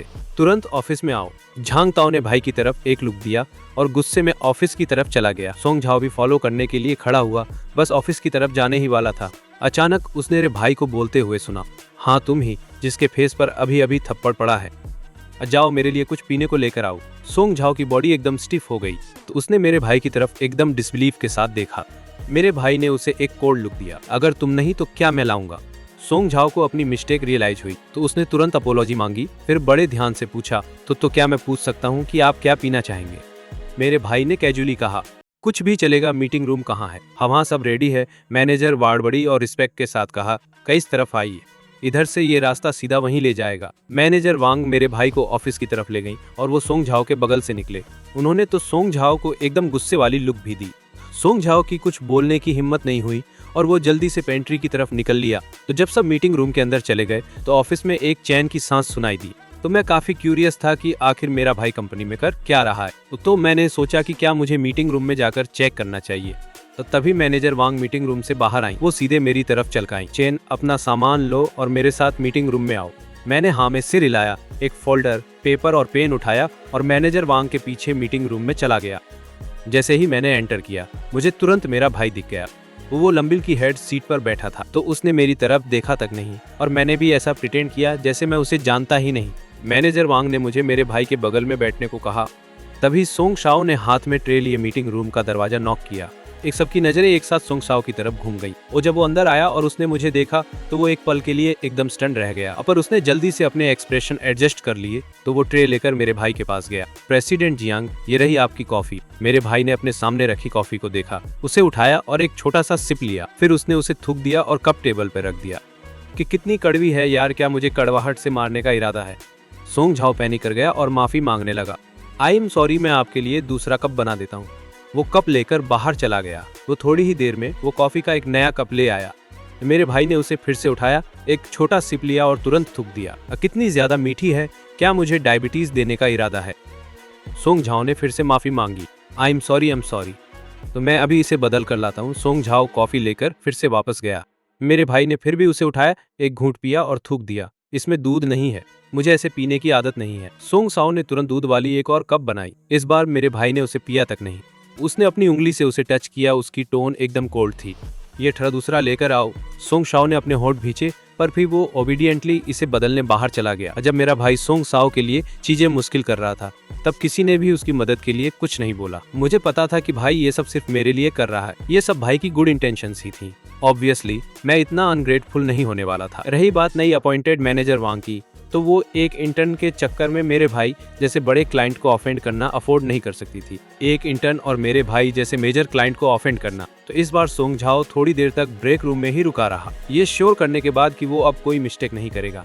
वो कॉफी अंदर लेके आया। ये रही आपकी कॉफी। तो भाई ने इसे उठाया। जैसे ही उसके होंठ कप से टच हुए उसने उसे वापस टेबल पर रख दिया। ये कॉफी इतनी ज्यादा हॉट है, तुम्हें क्या लगता है मैं इसे पीऊंगा? तो तुम करना क्या चाह रहे हो? सोंग झाओ तो वहीं फ्रीज हो गया। उसने भाप निकलती कॉफी के कप को देखा। वो काफी हेल्पलेस फील कर रहा था पर उसकी कुछ भी बोलने की हिम्मत नहीं हुई। तो क्या आई एम सॉरी भाई एकदम रूडली चिल्लाया। क्या सॉरी ही इकलौती चीज है जो तुम्हें बोलनी आती है? तो तुम कॉफी बनाने जैसा छोटा सा टास्क भी हैंडल नहीं कर सकते? को कंपनी ने तुम्हें आखिर रखा ही क्यों है? सोंग शाओ वहाँ ऑकवर्डली खड़ा रहा। उसे एक पल के लिए समझ नहीं आया कि क्या करे। तो मेरे भाई ने सोंग शाओ को उस तरह से देखा। उसके दिल में गुस्से की आग और भी तेज भड़क उठी कि उसका मन किया कि वो उसे 2 थप्पड़ जड़ दे। तो मुझे अब कॉफी नहीं चाहिए, जाओ मेरे लिए एक लेमन टी लेकर आओ। तो सोंग शाओ धीरे से बोला, अब ब्रेक रूम में लेमन टी नहीं है। मेरे भाई ने अपनी आवाज ऊंची की, अगर ब्रेक रूम में नहीं है तो क्या तुम्हें बाहर जाकर खरीदना नहीं आता है? क्या मुझे ये भी सिखाना पड़ेगा कि कहाँ से खरीदना है? सोंग शाओ ने अपना सिर हिलाया तो वो मुड़ा और लेमन टी खरीदने बाहर चला गया। जैसे ही वो गया मेरा भाई फिर से अपने पुराने जेंटल बिहेवियर में वापस आ गया। मैनेजर वांग, चलिए अपना डिस्कशन शुरू करते हैं। मैनेजर वांग ने एक फाइल निकाली। ठीक है, फिर मीटिंग शुरू हो गई और मैं साइड में बैठकर नोट्स ले रहा था। तो 10-12 मिनट बाद सोंग शाओ लेमन टी का एक कप लेकर अंदर आया। उसने उसे सावधानी से मेरे भाई के सामने रख दिया। मेरे भाई ने कैजुअली उसमें एक स्ट्रॉ डाली और एक सिप लिया, पर अगले ही पल उसने वो लेमन टी अपने मुंह से बाहर थूक दी। इस बार मेरा भाई जानबूझकर सोंग झाओ के लिए चीजें मुश्किल नहीं बना रहा था। अब बात बस ये थी कि वो लेमन टी सच में पीने लायक ही नहीं थी। और सोंग झाओ एकदम सड़े हुए एक्सप्रेशन के साथ साइड में खड़ा रहा।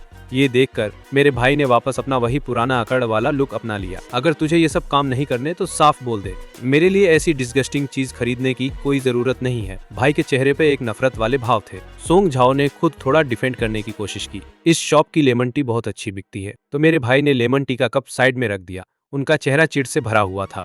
सोंग झाओ को अभी भी पास खड़ा देख भाई को वो आंखों में चुभने लगा। तुझसे कुछ भी ठीक से नहीं होता तो बाहर निकल, अभी बाहर जा, तेरी यहाँ कोई जरूरत नहीं है। सोंग झाओ की कुछ और बोलने की हिम्मत नहीं हुई। उसने अपना सिर झुकाया और बाहर चला गया।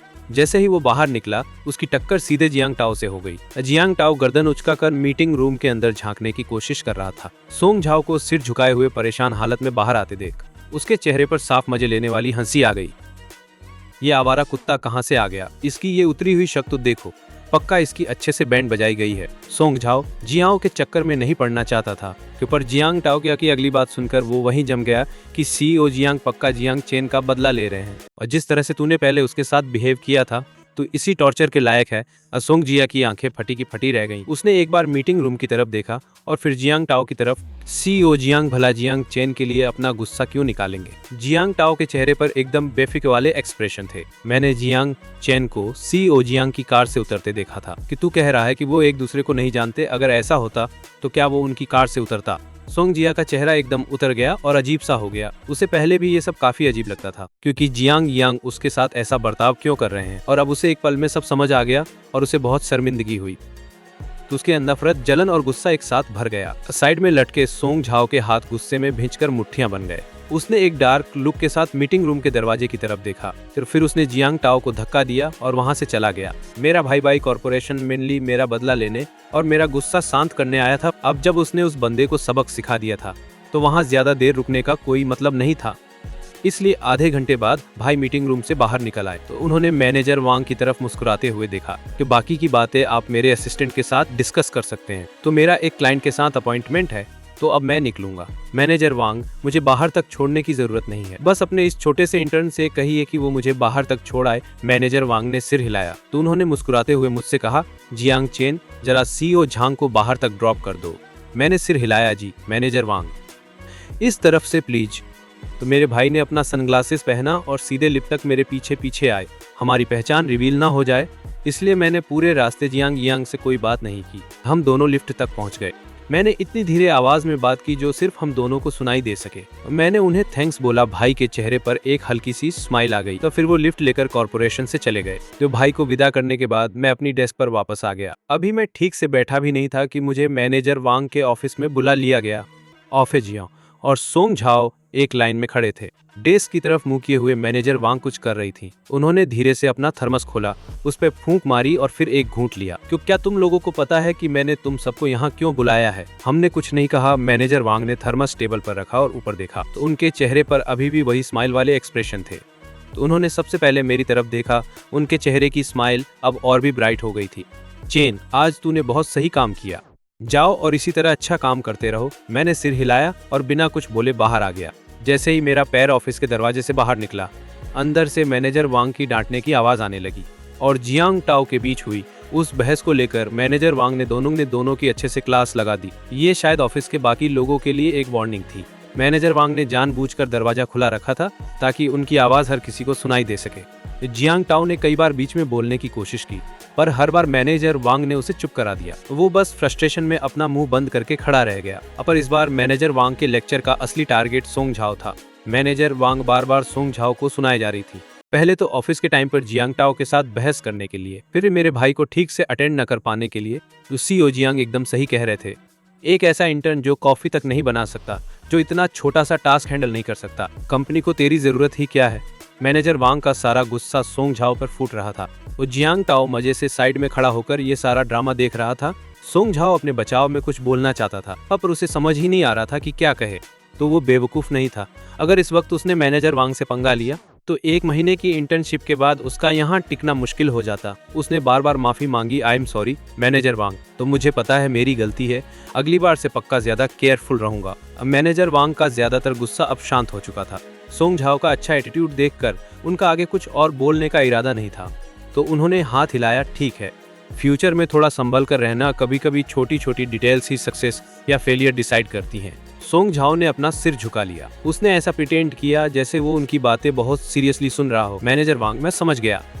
मैनेजर वांग ने हाथ से जाने का इशारा किया। चलो बढ़िया है, अब तू और जियांग टाओ जा सकते हो। जियांग टाओ तेजी से बाहर निकल गया और सोंग झाओ उसके पीछे पीछे चला गया। तो उसे लगा कि वो इस वक्त बहुत ही बेचारा और पैथेटिक दिख रहा होगा, इसलिए उसने सोचा कि वॉशरूम जाके थोड़ा मुंह धो लेता हूँ। वॉशरूम में सोंग झाओ ने अचानक 2 कलीग्स को बातें करते सुना तो उनकी बातों टॉपिक उसी से रिलेटेड था। तो सोंग झाओ ने जरा भी देर नहीं की, वो सीधे एक स्टॉल के अंदर गया और वहां छुप गया। मेल कलीग बोला, वैसे मैंने कुछ सुना है, इसे ज्यादा फैलाना मत। मेल कलीग भी हैरान हो गया, क्या बात है, इतना मिस्टीरियस क्यों हो रहा है?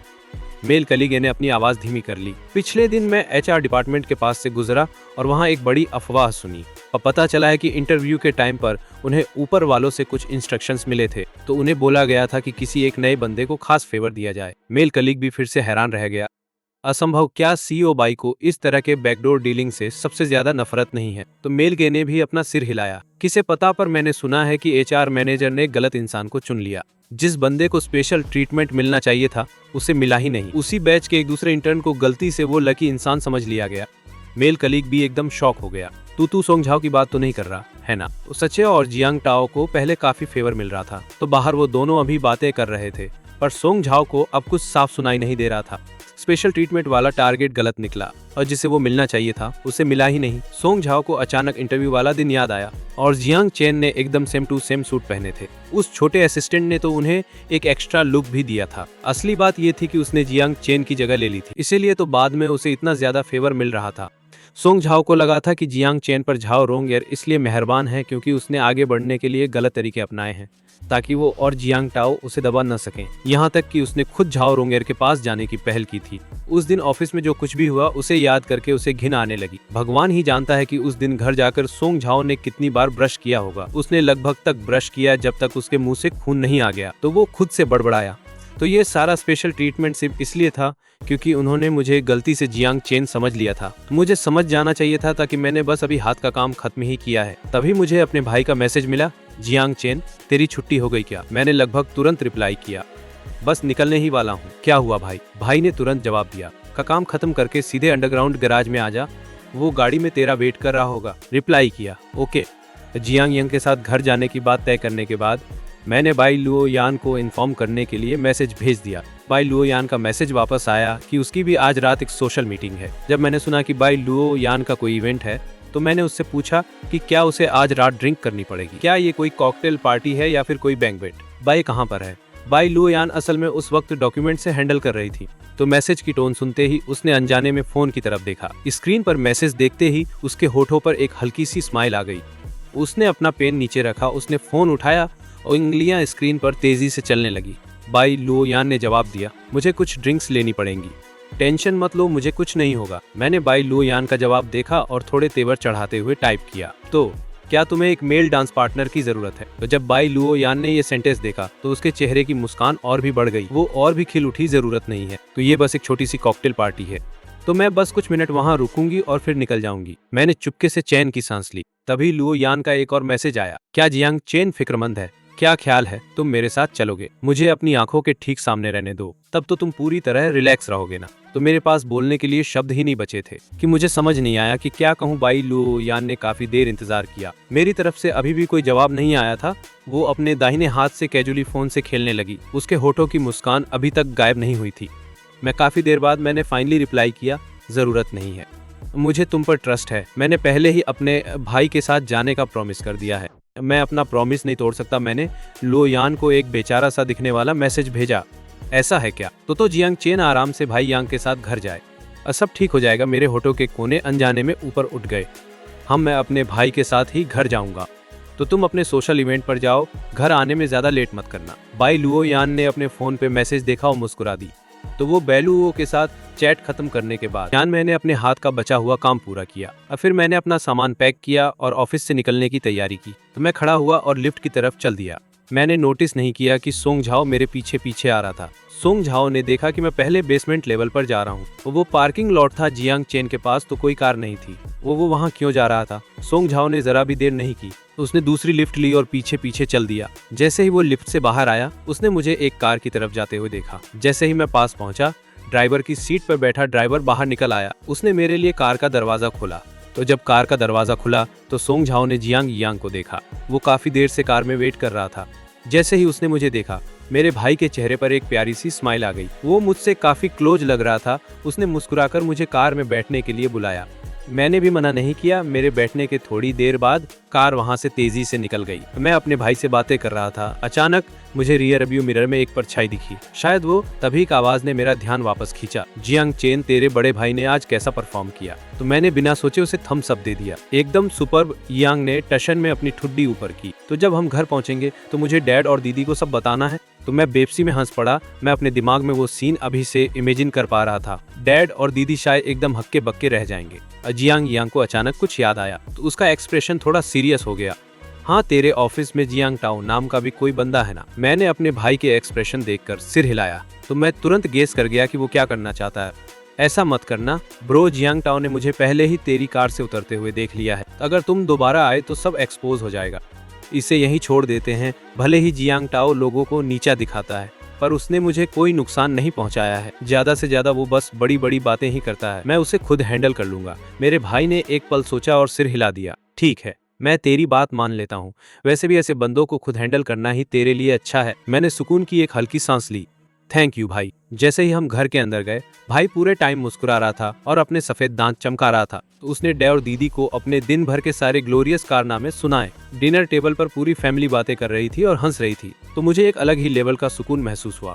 डिनर के बाद मैंने लिविंग रूम में अपने पेरेंट्स के साथ थोड़ी देर गप्पे मारी और फिर अपने कमरे में वापस आ गया। शावर लेने के बाद मैं बाहर आया और अपना फोन चेक किया कि मैंने देखा कि बाओ यान का न कोई मैसेज आया था और न ही कोई call. Floor to ceiling window के सामने खड़े होकर मैंने सामने वाले कमरे की तरफ देखा। वहां अंधेरा था। ऐसा लग रहा था कि बाई लुओ यान अभी तक घर वापस नहीं आई है। मैंने किताब उठाई और हेडबोर्ड से टेक लगाकर पढ़ने लगा। पता नहीं कब मेरी आंख लग गई। जब हाथ से किताब गिरी तब मेरी धीरे से नींद खुली। रात के 2 बज चुके थे। मैं एकदम से चौंक गया। मैं तुरंत बेड से उतरा और उस बड़ी वाली खिड़की के पास गया। तो सामने लुओ यान के कमरे में अभी भी अंधेरा था। तो मैं थोड़ा कंफ्यूज था, क्या वो सो चुकी थी या वो अभी तक वापस ही नहीं आई थी। मुझे एक कार के इंजन की आवाज सुनाई दी। मैं बेडरूम से स्टडी की तरफ भागा और फिर कॉरिडोर वाली साइड की तरफ गया। मैंने दूर बाई फैमिली के घर के सामने एक कार खड़ी देखी। एक कार से एक औरत बाहर निकली। शायद वो असिस्टेंट शाओली थी। शाओली कार के दूसरी तरफ घूम कर गई। उसने कार का दरवाजा खोला और किसी को बाहर निकलने में हेल्प की। मुझे सब साफ साफ दिखा। वो इंसान बाई लुओ यान ही थी। उसकी हालत कुछ ठीक नहीं लग रही थी। वो थोड़ी देर और पेशेंस के साथ रुकी। फाइनली मैंने देखा कि बाई लोयान के कमरे की लाइट्स जल गई हैं। ये जानकर कि वो अपने कमरे में पहुंच गई है, मैं जल्दी से सामने वाले कमरे के दरवाजे की तरफ भागा और 2 बार नॉक किया। जल्द ही बाई लोयान मेरी नजरों के सामने आ गई। लड़की के पैर थोड़े डगमगा रहे थे। उसकी आंखों के कोने लाल हो रखे थे। तो वो सच में बहुत ज्यादा ड्रंक लग रही थी। जब उसने मुझे दरवाजे पर खड़े देखा तो वो बस वही बुत बनकर खड़ी रही। उसका मुझे अंदर बुलाने का कोई इरादा नहीं लग रहा था। मैंने थोड़ा डाउट में दरवाजे की तरफ इशारा किया। मेरा मतलब एकदम साफ था। मैं बाई लोयान को दरवाजा खोलने के लिए कह रहा था। लुओयान एक पल के लिए हिचकिचाई। उसने धीरे से दरवाजा तो खोल दिया, पर पहले की तरह मुझे अंदर आने नहीं दिया, बल्कि वो दरवाजा रोककर खड़ी हो गई और उसके चेहरे पर एक स्माइल थी। तो तुम अभी तक सोए क्यों नहीं? काफी लेट हो गया है। और मैं थोड़ा पास गया और मुझे स्मेल आई कि बाई लुयान से अल्कोहल की खुशबू ज्यादा स्ट्रांग नहीं थी। उसने चुपके से आधा कदम पीछे ले लिया। तो मैं थोड़ा नाखुश था। तुमने तो कहा था कि तुम्हें कुछ नहीं होगा, तो फिर मेरे सामने खड़ी ये पियक्कड़ कौन है? तो बाई लुयान बस शांति से मेरी पूरी बात सुनती रही, फिर मुस्कुरा दी। आई सॉरी, कुछ काम आ गया था इसलिए मुझे थोड़ी देर हो गई। आगे से ऐसा नहीं होगा। मैं उससे सवाल कर रहा था पर वो फिर भी इतनी जेंटल थी। एक पल के लिए मुझे समझ नहीं आया कि क्या कहूँ। तो मेरा मतलब तुम्हें ब्लेम करना नहीं था। मैं तो बस बाई लुयान ने मुझे बीच में ही टोक दिया। मुझे पता है जियांग चेन मेरे लिए फिक्रमंद है। शुरुआत में बाई लुयान को लगा था कि मैं जिद्दी बनकर कहूंगा कौन तुम्हारे लिए फिक्रमंद है, पर अनएक्सपेक्टेडली मैंने सिर हिलाया और साफ साफ मान लिया। मैं तुम्हारे लिए वॉरिड हूँ। इस अनएक्सपेक्टेड जवाब ने उसे हैरान कर दिया। फिर उसके होठों की मुस्कान क्रेजी तरीके से बढ़ गई। बाई लुयान ने अचानक अपनी बाहें फैला दी, जैसे वो हक करना चाहती हो। मैंने आगे बढ़कर उसे धीरे से हक कर लिया। बाई लुयान ने अपना सिर मेरी चेस्ट पर रख दिया। जियांग चेन, मैं बहुत खुश हूँ। तो मैंने भी प्यार से जवाब दिया, मैं ऑलरेडी तुम्हारा बॉयफ्रेंड हूँ। तो तुम्हारी फिक्र करना नॉर्मल नहीं है क्या? उसे अचानक कुछ याद आया।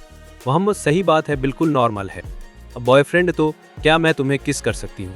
इससे पहले कि मैं हाँ बोल पाता, मैंने सुना बाई लुओ यान ने आगे कहा, ये किस थोड़ा लंबा हो सकता है, क्या चलेगा? मैंने सिर हिला दिया। बाई लुओ यान ने तुरंत मेरी गर्दन के चारों तरफ अपनी बाहें डाल दी और अपने पंजों पर खड़ी हो गई। मैंने एक हाथ से धीरे से उसकी ठुड्डी उठाई। बाई लुओ यान की आंखें चमकने लगी। तो तुम्हारा हाथ बहुत ठंडा है? मैं थोड़ा हंसा। तो तुम इसे गर्म करने में मेरी हेल्प कर सकती हो? मेरा हाथ उसकी गर्दन के पीछे था और मैंने झुककर उसके होठों को चूम लिया। हमारे होठों का टेम्परेचर धीरे धीरे बढ़ने लगा। बाई लुओ यान ने शर्माकर अपनी आंखें बंद कर ली। उसकी हिम्मत ही नहीं हुई कि उन्हें खोले, तो मैं हल्का सा हंसा और थोड़ा आगे बढ़ने की कोशिश की। बाई लुओ यान के एक हाथ ने मुझे धीरे से खींचा। उसने थोड़ा जोर लगाकर मुझे स्टडी के अंदर खींच लिया। हमारे पीछे दरवाजा बंद हो गया। मैंने बड़े आराम से बाई लुओ यान को ऊपर उठा लिया। मैंने उसे सीधे डेस्क के किनारे पर बिठा दिया, उससे पहले कि वो अपनी आंखें खोल पाती।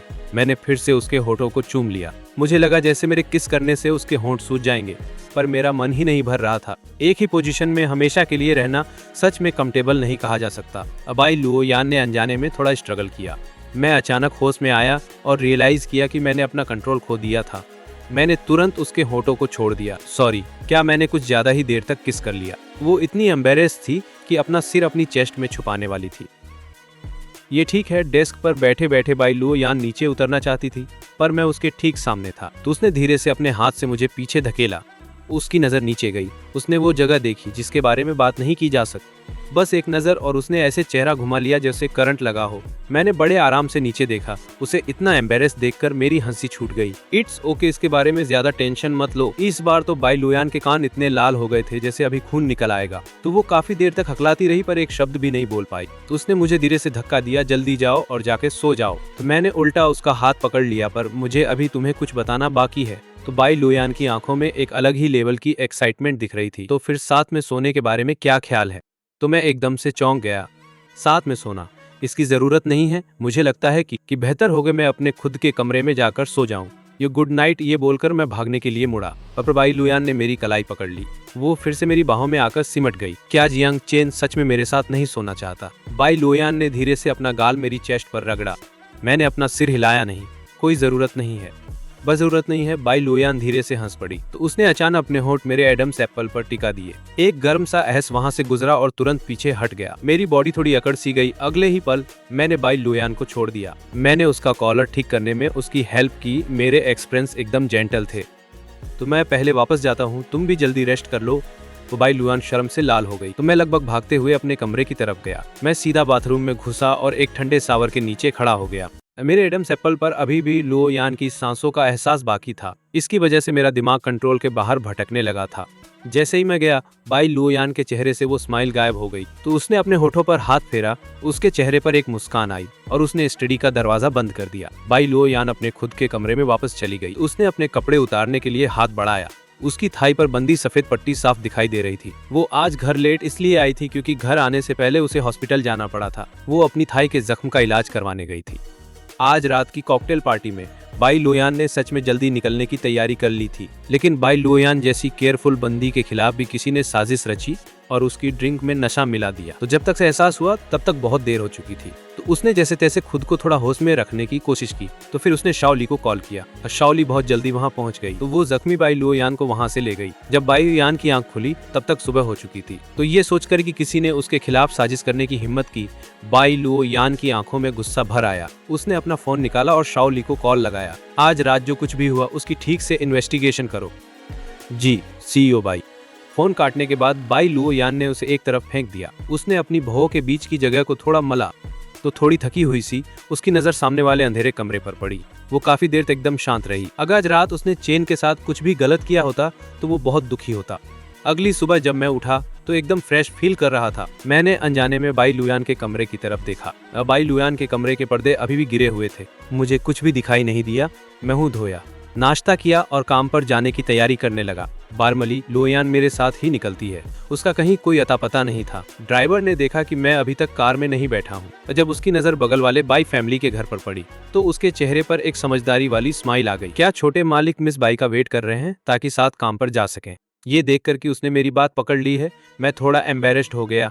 नहीं, लुओ यान ने कल रात काफी ज्यादा पी ली थी। वो शायद अभी तक सोकर नहीं उठी होगी। चलो चलते हैं। ओबाई फैमिली के घर की तरफ एक आखिरी नजर डालकर मैं कार में बैठा और निकल गया। आज मैं घर से थोड़ा लेट निकला था। जब तक मैं ऑफिस पहुंचा वहां काफी लोग आ चुके थे, पर उन सबके एक्सपीरियंस बहुत अजीब थे। मैंने अपनी भौहें सिकोड़ी। क्या फिर से कुछ हो गया क्या? शायद मुझसे कोई लेना देना नहीं होगा, है ना? एक मेल कलीग मेरे एकदम करीब आया। जियांग चेन, तुझे पता है क्या कुछ बहुत बड़ा सीन हो गया है? मैं तो सन्न रह गया। उस मेल कलीग ने सोंग झाओ की डेस्क की तरफ इशारा किया और मिस्टीरियस होकर बोला, सोंग झाओ को लेकर कुछ हुआ है। मैनेजर वांग अपने ऑफिस में एकदम आग बबूला हो रही है। हैरान होकर मुझे अचानक कल रात की याद आई। मैंने सोंग झाओ को पार्किंग गैराज में देखा था। मैं और मेरा भाई साथ में घर गए थे। सोंग झाओ ने पक्का हमें देख लिया होगा, पर सोंग झाओ की पर्सनैलिटी के हिसाब से उसे यही लग रहा होगा कि कल मेरे भाई के साथ जो कुछ भी हुआ, उसे डराना धमकाना, वो सब मेरी ही करतूत थी। खैर जो भी हो, वो जो सोचना चाहता है वो उसका बिजनेस है। इससे पहले कि वो मेल कलीग मेरे साथ और गॉसिप कर पाता, मैनेजर वांग ऑफिस के दरवाजे पर आकर खड़ी हो गई। उनके एक्सप्रेशंस काफी अनफ्रेंडली थे, तो मुझे देखते ही उन्होंने कड़क आवाज में कहा, जियांग चेन, तुम भी अंदर आओ। तो मैं थोड़ा कंफ्यूज था। मैं उनके पीछे पीछे ऑफिस के अंदर चला गया। दरवाजा बंद हो गया। मैनेजर वांग अपनी डेस्क के पीछे बैठ गई। मैं देखा कि सोंग झाओ एकदम लटका हुआ सा बैठा था और उसके बगल में जियांग ताओ खड़ा था, जिसके चेहरे पर नफरत साफ दिख रही थी। सच कहूं तो मैं थोड़ा क्यूरियस था कि आखिर चल क्या रहा है। मैनेजर वांग ने बहुत सीरियस होकर बात की, अब जब सब यहाँ आ ही गए हैं तो मैं एक बार में सब क्लियर कर देती हूँ। इंटर्नशिप पीरियड खत्म होने के बाद तुम तीनों में से सिर्फ 2 ही लोग परमानेंट एम्प्लॉय बन पाएंगे। मैनेजर वांग की बात एकदम साफ थी। 3 इंटर्न्स थे, पर आखिर में सिर्फ 2 को ही रखा जा सकता था। इसका मतलब था कि एक बंदे को जाना होगा और वो आखिरी इंसान कौन होगा जो बाहर जाएगा, ये सोचने वाली बात थी। तो मेरी कामनेस के मुकाबले जियांग ताओ और सोंग शाओ दोनों बहुत टेंशन में थे। काम करने की एबिलिटी के मामले में वे खुद को मुझसे कम समझते थे। वो तो उनकी नजरों में मैं तो वो था जिसे पक्का रख लिया जाएगा। रही बात उस आखिरी स्पॉट की, तो वो उनके अपने पैतरों पर डिपेंड करता था। परमानेंट पोजीशंस की बात करने के बाद मैनेजर वांग बातचीत को मेन टॉपिक पर ले आई। वो अपनी चेयर पर पीछे की तरफ झुक गईं। उनका चेहरा एकदम गंभीर था। मुझे इस बात से कोई फर्क नहीं पड़ता कि कंपनी ज्वाइन करने से पहले तुम्हारा स्टेटस क्या था। एक बार तुम मेरे डिपार्टमेंट में आ गए तो तुम्हें मेरे रूल्स फॉलो करने होंगे।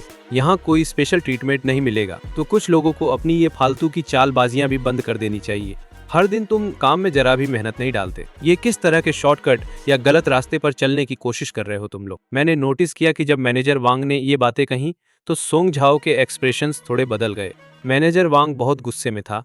क्या ये मामला मैनेजर वांग से जुड़ा हो सकता है? इसे लेकर सोचते समझते पहले वाला सीन अनजाने में मेरे दिमाग में उभर आया। ऑफिस में जो सीन मैंने देखा था, मेरे दिमाग में एक वाइल्ड गेस बन गया कि क्या ये बात हो सकती है कि सोंग झाओ चाहता था। मैं तुरंत ही अपने थॉट्स को वापस खींच लिया। मैंने कोशिश की कि सोंग जियो के एक्सप्रेशन को ना देखूं। वहीं जेंग ताओ को ऐसी कोई फिक्र नहीं थी। तो जब मैनेजर वांग ने ये शब्द कहे तो वो लगातार सोंग शाओ को घूरती रही। उसकी नजर बहुत ही मॉकिंग थी। सोंग शाओ को भी पता था कि मैनेजर वांग उसके बारे में बात कर रही है। वो बिल्कुल भी अपना सिर नहीं उठा सका। उसके थॉट्स फिर से पिछले रात यानी कल रात की ओर मुड़ गए। Song Shao underground parking lot में था। उसने देखा मैं जेंग यिक्सुआन की कार में बैठ रहा हूँ और तुरंत ही गेस लगाया कि मेरे पास भी बैकिंग है। इससे सोंग शाओ के दिल में क्राइसिस फीलिंग बढ़ गई। इसलिए वो घर नहीं गया बल्कि एलिवेटर लेकर ऑफिस वापस चला गया। तो उस सभी कॉलिग्स पहले ही घर चले गए थे, पर ऑफिस की लाइट्स अभी भी ऑन थी कि बिल्कुल साफ था कि मैनेजर वांग अभी तक नहीं निकली थी। बिना किसी हिचकिचाहट के सोंग झाओ ने ऑफिस का दरवाजा धक्का मारकर खोला। तो जैसे ही वो अंदर गया, उसने अंदर से ही दरवाजा लॉक कर दिया। तो मैनेजर वांग ने हैरानी से ऊपर की ओर देखा। तो जब उसे पता चला कि वो सोंग झाओ है तो उसके चेहरे पर आश्चर्य की लहर दौड़ गई। सोंग झाओ, कुछ तो गड़बड़ है क्या? सोंग झाओ कुछ सेकंड के लिए हिचकिचाया। जैसे ही उसने फैसला कर लिया, उसने कपड़े उतारना शुरू कर दिया। तो उसकी हरकत बहुत अचानक थी। मैनेजर वांग डर के मारे दिमाग खो बैठी और तुरंत अपनी कुर्सी से कूद गई। तुम क्या करने की कोशिश कर रहे हो? सोंग झाओ की उंगलियां कांप रही थी। वो पहली बार इतना शेमफुल काम कर रहा था, तो साफ दिख रहा था कि वो खुद भी बहुत नर्वस है। मैनेजर वांग, मुझे इस जॉब की सच में बहुत जरूरत है। प्लीज मेरी हेल्प कर दीजिए। जब तक आप मुझे यहाँ रुकने में मदद करेंगी, मैं आपका होने के लिए तैयार हूँ। मेरी बॉडी खराब नहीं है और मेरा स्टेमिना भी काफी अच्छा है। बोलते बोलते सोंग झाओ ने लगभग अपने सारे कपड़े उतार दिए थे। मैनेजर वांग की नजर गलती से उस तरफ चली गई तो उन्होंने तुरंत अपना चेहरा दूसरी तरफ घुमाया और गुस्से में बोला, सोंग झाओ, अपने कपड़े वापस पहनो अभी के अभी। सोंग झाओ पहले ही इस हद तक गिर चुका था। उसे अब हार मानने के लिए कहना तो बिल्कुल इम्पॉसिबल था। अगर मैनेजर वांग खुद पहल नहीं करने वाली थी तो वो खुद ही आगे बढ़ेगा। सौ सीधा मैनेजर वांग की तरफ लपका। मैनेजर वांग बुरी तरह डर गई। सोंग झाओ, मैं तुम्हें वार्निंग दे रही हूँ, तुरंत अपने कपड़े वापस पहनो वरना मैं हेल्प के लिए चिल्लाऊंगी। सोंग झाओ के पास सच में और कोई चॉइस नहीं बची थी। वो पहले ही यहाँ तक आ चुका था, इसलिए अब उसने इसे आग तक ले जाने का पक्का इरादा कर लिया था। तो उसने ऑफिस के अंदर ही मैनेजर वांग के साथ चूहे बिल्ली का खेल शुरू कर दिया। तो मैनेजर वांग ने देखा कि सोंग शाओ को बार वार्निंग देने का कोई फायदा नहीं हो रहा, कि उसे समझ आ गया कि ये बंदा उसे परेशान करने पर तुला है। इसलिए वो सीधा ऑफिस से बाहर भाग गई। सोंग शाओ में अभी भी थोड़ी शर्म बची थी, इसलिए उसकी पीछे भागने की हिम्मत नहीं हुई, पर इस तरह प्रमोशन पाने की उसकी कोशिश फेल हो गई। जैसे ही मैनेजर वांग ने कल रात के बारे में सोचा कि कैसे उसे लगभग फोर्स किया गया था, उनके चेहरे का एक्सप्रेशन ऐसा हो गया जैसे उन्होंने मक्खी निगल ली हो। तो कंपनी तुम्हारी एबिलिटीज की वैल्यू करती है, ना कि तुम्हारे स्टेट्स, बैकग्राउंड या बाकी चीजों की। अगर अगली बार ऐसा कुछ फिर से हुआ तो मुझे मत ब्लेम करना कि मैंने तमीज से बात नहीं की। अब मैनेजर वांग ने अपनी वार्निंग खत्म करने के बाद हमें जाने दिया। जैसे ही हम बाहर निकले, मैनेजर वांग अपनी चेयर पर ढह सी गईं। कल रात जो कुछ भी हुआ था, बस उसके बारे में सोचकर ही मैनेजर वांग की रीढ़ में एक सिहरन दौड़ गई। ऑफिस से बाहर निकलते ही मैं साफ महसूस कर सकता था कि ऑफिस में हर तरफ से सबकी नजरें सीधा सोंग शाओ पर टिकी थी। जियांग टाओ ने ठंडी आ भरी और अपनी सीट की तरफ चल दिया। मेरा भी दूसरों के फालतू मैटर्स में टांग अड़ाने का कोई इरादा नहीं था। मैंने अपना कदम बढ़ाया और अपने डेस्क की तरफ चलने लगा, पर जैसे ही मैंने एक स्टेप लिया, किसी हाथ ने मेरी स्लीव खींच ली। जैसे ही मैंने सिर घुमाया, मेरा सामना सोंग झाओ के पीले पड़े चेहरे से हुआ। जियांग चेन, क्या तुम 1 मिनट के लिए मेरे साथ वॉशरूम चल सकते हो? तो मैं मना ही करने वाला था कि तभी मैंने सोंग झाओ को गिड़गिड़ाते हुए सुना, जियांग चेन। मैंने एक पल के लिए सोचा और फिर भी सोंग झाओ के साथ वॉशरूम चला गया। जैसे ही हमने कोना पार किया, ऑफिस की वो नजरें दीवार की वजह से पूरी तरह ब्लॉक हो गईं। अब मैं महसूस कर सकता था कि सोंग झाओ ने चैन की सांस ली है। हालांकि मैं क्यूरियस था, पर मैंने ज्यादा कुछ पूछा नहीं। हम एक के पीछे एक वॉशरूम की तरफ चलने लगे। मुझे कुछ गड़बड़ लगी तो मैंने चुपके से अपनी पॉकेट में रखे रिकॉर्डिंग पेन का बटन दबा दिया। जैसे ही हमने वॉशरूम के अंदर कदम रखा, आगे चल रहा सोंग झाओ अचानक पीछे मुड़ा। एक धपकी आवाज के साथ वो मेरे सामने घुटनों के बल बैठ गया। तो मैं एकदम चौंक गया। मैंने झटपट कुछ स्टेप्स पीछे लिए और उसे शक भरी नजरों से देखने लगा। तो तुम मेरे सामने घुटनों पर क्यों बैठ रहे हो? सोंग झाओ की आवाज बहुत ही दुख भरी थी। जियांग चेन, मुझे कुछ समझ नहीं आ रहा है। मैं बहुत मजबूर हूँ। मैं सच में बहुत लाचार हूँ। प्लीज मुझे बचा लो। मैंने अपनी गार्ड कम नहीं होने दी। मैंने सोंग झाओ से एक सेफ डिस्टेंस बनाए रखा। ये तुम्हें हुआ क्या है? जब सोंग झाओ ने मुझे ये पूछते सुना तो उसे लगा कि अब कोई उम्मीद है। उसकी आंखों में उम्मीद की एक हल्की सी किरण दिखाई दी। जियांग चेन, क्या तुम अपनी मर्जी से रिजाइन कर सकते हो? एक पल के लिए मुझे लगा कि मैंने कुछ गलत सुन लिया है। मैंने उसकी तरफ एकदम ब्लैंक होकर देखा। ये सोंग शाओ, ये क्या बकवास कर रहे हो तुम? तो मैं बहुत बढ़िया काम कर रहा हूँ, क्यों रिजाइन करूँ? सोंग शाओ ने आत्मविश्वास से कहा। तो तुम और प्रेसिडेंट जियांग एक दूसरे को जानते हो, है ना? तो इसे मत नकारो। मैंने कल रात तुम्हें उसकी कार में चढ़ते देखा था। तो मैं बता सकता हूँ कि प्रेसिडेंट जियांग की पोजीशन सिंपल नहीं है। भले ही तुम बाई कॉर्पोरेशन छोड़ दो, फिर भी तुम उसके लिए काम कर सकते हैं ना? तो तुम बहुत ही एक्सीलेंट हो। कई कंपनियां जरूर तुम्हें हायर करना चाहेंगी। इस परमानेंट जॉब मौका पाने के लिए मुझसे लड़ो मत। ठीक है, मैं सोंग झाओ की वजह से गुस्से में हंसने ही वाला था, सिर्फ इसलिए कि मैं एक्सीलेंट हूँ। मुझे उसके आगे रास्ता देना पड़ेगा। और जब उसने देखा कि मैं कुछ नहीं बोला, सोंग झाओ ने मुझसे समझाना जारी रखा। तुम्हारी एजुकेशन अच्छी है, तेरी काम करने की काबिलियत बहुत ही जबरदस्त है, तो तू जहाँ भी जाएगा चमकेगा। मैं जैसा नहीं। तो अगर मैं ये जॉब खो दूंगा तो जीना मुश्किल हो जाएगा। सोंग झाओ ने अपनी फैमिली की हालत पूरी तरह बताई ताकि मैं मानूं कि वो वाकई में बुरा हाल में है। सोंग झाओ का परिवार बहुत ही बदकिस्मत था। पापा शराबी, घर में हिंसक और जुआरी थे, और माँ छोटी उम्र में ही चल बसी। वो कमजोर था। उसने जोर जबरदस्ती पढ़ाई की, पैसों के लिए पार्ट टाइम काम किया, इस परिवार से बच निकलने की चाह में। वो बहुत मेहनती था, इसलिए अपने साथियों से आगे निकल गया, पर उसने भूल गया कि हमेशा एक बड़ी चढ़ाई रहती है। जियांग चेन, मैं तुमसे विनती करता हूँ, मुझे स्थायी कर्मचारी बनने का मौका दे दो। सच में इस जॉब के बिना नहीं रह सकता। तू बहुत ही टॉप है और तुझे प्रेसिडेंट जियांग जैसा भी पता है। तू जरूर कर सकता है। मेरी आवाज में बिल्कुल भी इमोशन नहीं था। मैंने ठंडे दिमाग से बिना दिल के उसे काट दिया। शियाओ, किस आधार पर? सोंग शियाओ हैरान रह गया। क्या? मैंने ठीक हंसी दी और कहा, किस आधार पर तुम मुझे ऐसी जॉब छोड़ने को कह रहे हो? और किस आधार पर तुम सोचते हो कि मुझे तुम्हारी बात माननी चाहिए? तो मैं टॉप हूँ, तो मुझे तुम्हारे साथ सहानुभूति रखनी चाहिए। तुम मेरे लिए क्या हो? तुम खुद मेहनत नहीं करते, फिर दूसरों को मेहनत न करने की सलाह देते हो। क्या तुम्हें नहीं लगता कि तुम बहुत ही बिन शर्म हो? मेरे सवालों की बौछार से सोंग शियाओ का चेहरा फीका पड़ गया। उसने मुझे रेस्टरूम बुलाया और मेरे सामने घुटनों के बल झुका भी, ये सोचते हुए कि मैं बाहर से कड़क हूँ पर अंदर से सॉफ्ट हूँ। तो जब तक मैं स्वेच्छा से निकल जाऊंगा, वह और जियांग ताओ को परमानेंट एम्प्लॉयमेंट बनने का मौका मिल जाएगा। पर सोंग शियाओ को नहीं लगा था कि मैं इतना हार्ड हार्टेड हूँ। मैं चिल्ली से सोंग शियाओ को देख रहा था, वही सोंग शियाओ जिसके डबल स्टैंडर्ड्स और हाइपोक्रेसी बिल्कुल नौसिसी थी, और सोच रहा था कि मैं असल में ऐसे किसी के साथ सिंपैथी रखता हूँ और उसके लिए खड़ा भी हूँ। सोंग शियाओ, मैं अपनी जॉब नहीं छोड़ूंगा। अगर तू परमानेंट एम्प्लॉय बनना चाहता है तो अपनी असली स्किल्स को बोलने दे, अपनी मेहनत को सही ट्रैक पे लगाओ, यही तेरे लिए बेस्ट है। तू भी एक मैन है, तो क्या तू प्रॉब्लम सॉल्व करने का कोई तरीका नहीं सोच पा रहा? बोलते बोलते मैं मुड़कर निकल गया। तो मैं अपने वर्क स्टेशन पर वापस गया और काम पर फोकस करने लगा। ज्यादा देर नहीं हुई, सोंग झाओ भी वापस आया। तो उसकी लुक ऐसा था जैसे वो अंधेरे की लेयर में घिरा हो। मैंने उसकी तरफ नहीं देखा, अपने काम पर फोकस करते हुए जियांग झाओ से पीछे न पड़ने को लेकर डरा हुआ था, इसलिए उसने भी सीरियसली काम करना शुरू किया। तो वो पहले से ही रहने का आदत वाला था, इसलिए बुनियादी तौर पर वो ज्यादा देर तक सीरियस नहीं रह सका।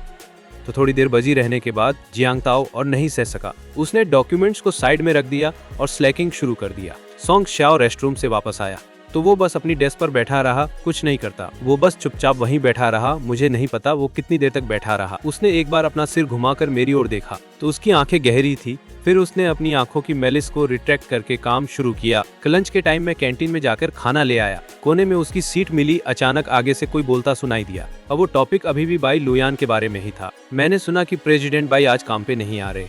तो वो वर्कहॉलिक प्रेसिडेंट बाई आज काम पे नहीं आ रहे। सच में ये बात मुझे बाई के असिस्टेंट से पता चली। और तुम लोग क्यों सोच रहे हो कि बाई सर काम पे नहीं आए? परिवार की समस्या या बीमारी? मैं आगे नहीं सुना। बाई लुयान काम पे नहीं आया। मैं तुरंत अब फोन निकाला और चेक किया। अब बाई लुयान से मुझे कोई मैसेज नहीं मिला था। एक पल सोचा, फिर बाई लुयान को मैसेज भेजा, लुयान तुम आज कंपनी में हो? बाई लुयान ने कुछ मिनट बाद रिप्लाई किया, वहाँ मैं थोड़ा अस्वस्थ हूँ इसलिए नहीं गया। मैं भौहें चढ़ा ली। क्या कल रात बहुत ज्यादा पी ली थी? फिर देखा कोई दवा ली। और साथ ही बाई घर में बाई लुयान ने बिस्तर के पास डॉक्टर को व्यस्त देखते हुए देखा। उसकी उंगलियां स्क्रीन पर टैप कर रही थी। अब फैमिली डॉक्टर पहले ही आके मुझे देख लिया है कि कुछ सीरियस नहीं है। डॉक्टर बाई लुओ यान का जख्म चेक कर रहा था। लगता है इन्फ्लेम्ड जख्म की वजह से बुखार हो गया है। सिचुएशन स्टेबल है, बस एक बार बुखार उतर जाए तो वो ठीक हो जाएगी। बाई की मम्मी के चेहरे पे जो टेंशन थी वो फाइनली थोड़ी कम हुई। तो उन्होंने डॉक्टर को सी ऑफ किया और फिर बाई लुओ यान के रूम में वापस आ गई। ऑनेस्टली तुमने बताया तक नहीं कि तुम्हें चोट लगी है। नो बाई लुओ यान ने अपना फोन नीचे रखा। उसके चेहरे पर एक हल्की सी स्माइल थी। मैं ठीक हूँ, ये तो बस एक छोटा सा जख्म है। बाई की मम्मी इस बात से खुश नहीं थी। छोटा जख्म मतलब? तुम्हारा क्या मतलब है? इतने सारे कट्स लगे हैं, तुम भी ना सच में कमाल हो। तुम खुद के साथ इतनी क्रूर कैसे हो सकती हो? अभी जब डॉक्टर ड्रेसिंग चेंज कर रहा था तब मम्मी ने एक नजर डाली थी कि मानना पड़ेगा कि बाई लुओ यान खुद के लिए सच में रूथलेस थी। तो उसके पैर का वो जख्म बिल्कुल भी हल्का नहीं था। मम्मी ने एक ठंडिया भरी, चलो कोई बात नहीं, बड़ी हो गई बेटी को और कंट्रोल नहीं किया जा सकता। ओहाँ, क्या जियांग चेन को पता है कि तुम इंजर्ड हो? बाई लुओ यान की स्माइल गायब हो गई और उसने सीरियस होकर अपना सिर हिलाया। जियांग चेन को इस बारे में मत बताना। मदर बाई थोड़ी ऑकवर्ड दिख रही थी। तो बाई लुयान को सेंस हो गया कि कुछ तो गड़बड़ है। क्या हुआ? मदर बाई बोलने से पहले एक सेकंड के लिए हिचकिचाई। मैंने अभी तुम्हारी जियांग आंटी को बताया कि तुम्हें चोट लगी है। मुझे नहीं पता कि जियांग आंटी ने जियांग चेन को ये बताया या नहीं। उसी टाइम मैं ट्रे क्लीनिंग एरिया में रख ही रहा था क्योंकि तभी मेरी सगी मॉम का मैसेज आया, अलग ऑर्गन को चोट लगी है। क्या तुम्हें इस बारे में पता है? जियांग चेन वाला वो मैसेज देखकर मैं तो शॉक हो गया। मैं एकदम सन्न रह गया। मैं लुयान के साथ चैट फिर से ओपन की तो अभी बाई लुयान ने बोला था कि उसकी तबीयत खराब है। तो अनवेल होने का ये मतलब था। तो मेरा इरादा तो बाई लुयान को टेक्स्ट करके पूछने का था, पर एंड में मैंने मैसेज भेजा ही नहीं। मैंने फटाफट क्लीनिंग एरिया में रखी और जल्दी से डिपार्टमेंट की तरफ भागा। मैं सीधा मैनेजर वांग के ऑफिस चला गया। अचानक दरवाजा खुलने से मैनेजर वांग एकदम से चौंक गई। उनके हाथ वाला स्ट्रॉबेरी केक नीचे जमीन पर गिर गया। अगले ही सेकंड उनके चेहरे पर रिग्रेट साफ दिख रहा था। ये सीन देखकर मैं भी एक पल के लिए सन्न रह गया। तो फिर मैंने तुरंत सिर झुकाकर माफी मांगी। आई एम सॉरी मैनेजर वांग, क्या मैं आपको एक नया वाला लाकर कॉम्पनसेट कर दूं? जैसे ही मैंने ये बोला मेरी नज़र मैनेजर वांग से हटकर सीधे जमीन पर पड़े स्ट्रॉबेरी केक के पीस पर चली गई। तो मैनेजर वांग ने अपने चेहरे से वो रिग्रेट वाला लुक हटाया और अपनी वही नॉर्मल स्माइल ले आई। पर फिर भी थोड़ी ऑकवर्डनेस तो थी। कोई ज़रूरत नहीं है क्या तुम्हें मुझसे कुछ काम था? मेरी नज़र फिर से मैनेजर वांग पर टिक गई। बात यह है मैनेजर वांग कि घर पे अचानक कुछ काम आ गया है। क्या मुझे आज आफ्टरनून की लीव मिल सकती है? तो मैनेजर वांग की छोटी सी हॉबी का मुझे पता चल गया था। वो इस चीज को लेकर काफी ऑकवर्ड फील कर रही थी। ऑब्वियसली वो यही होप कर रही थी कि मैं लीव मांग लूं। ओके, हाफ डे लीव चाहिए ना? तो मैं अप्रूव करती हूँ। ये सुनकर मेरे चेहरे पर एक बड़ी सी स्माइल आ गई। मैंने डायरेक्टर वांग के सामने फिर से सिर झुकाया। थैंक यू डायरेक्टर वांग, तो फिर मैं अब निकलता हूँ। डायरेक्टर वांग ने नोट किया। इससे पहले कि मैं बाहर निकलता उन्हें कुछ याद आया और उन्होंने फौरन मुझे वापस बुलाया। अभी जो भी हुआ उसके बारे में मुझे उम्मीद है कि मैंने उन्हें तुरंत अश्योर किया, आप फिक्र मत करो। डायरेक्टर वांग, मैं किसी को भी कुछ नहीं बताऊंगा। उन्होंने चैन की सांस ली। फिर तो बढ़िया है। तो चलो बढ़िया है, अगर तुम्हें कुछ काम है तो तुम कैरी ऑन करो। कोई बात नहीं। ऑफिस से निकलने के बाद मैंने अपना सामान पैक किया और कंपनी से निकल गया। क्योंकि मुझे घर पहुंचने की जल्दी थी, मैंने फैमिली ड्राइवर को नहीं बुलाया बल्कि टैक्सी लेकर घर चला गया। गाड़ी से उतरने के बाद मैं सीधा बगल वाले बाई फैमिली के घर चला गया। तो बाई फैमिली की मेड ने डोरबेल सुनी तो वो तुरंत दरवाजा खोलने आई। तो जब उसने मुझे दरवाजे पर खड़ा देखा तो मेड की आंखों में एक सरप्राइज सा दिखा। तो ये मेरा बाई फैमिली के घर का पहला विजिट था, तो थोड़ा ऑकवर्ड लग रहा था। मैं यहाँ लुओ यान से मिलने आया हूँ, क्या वो घर पर है? मेड ने तुरंत सिर हिलाया और मुझे अंदर बुलाया। ए लेडी ऊपर है, मैंने सिर हिलाया। मेड के पीछे पीछे मैं लू यान के रूम की तरफ गया। मेड ने मुझे याद दिलाया कि यंग लेडी को हमारा अंदर जाना पसंद नहीं है। Second young master Jiang, please आप खुद ही अंदर चले जाइए।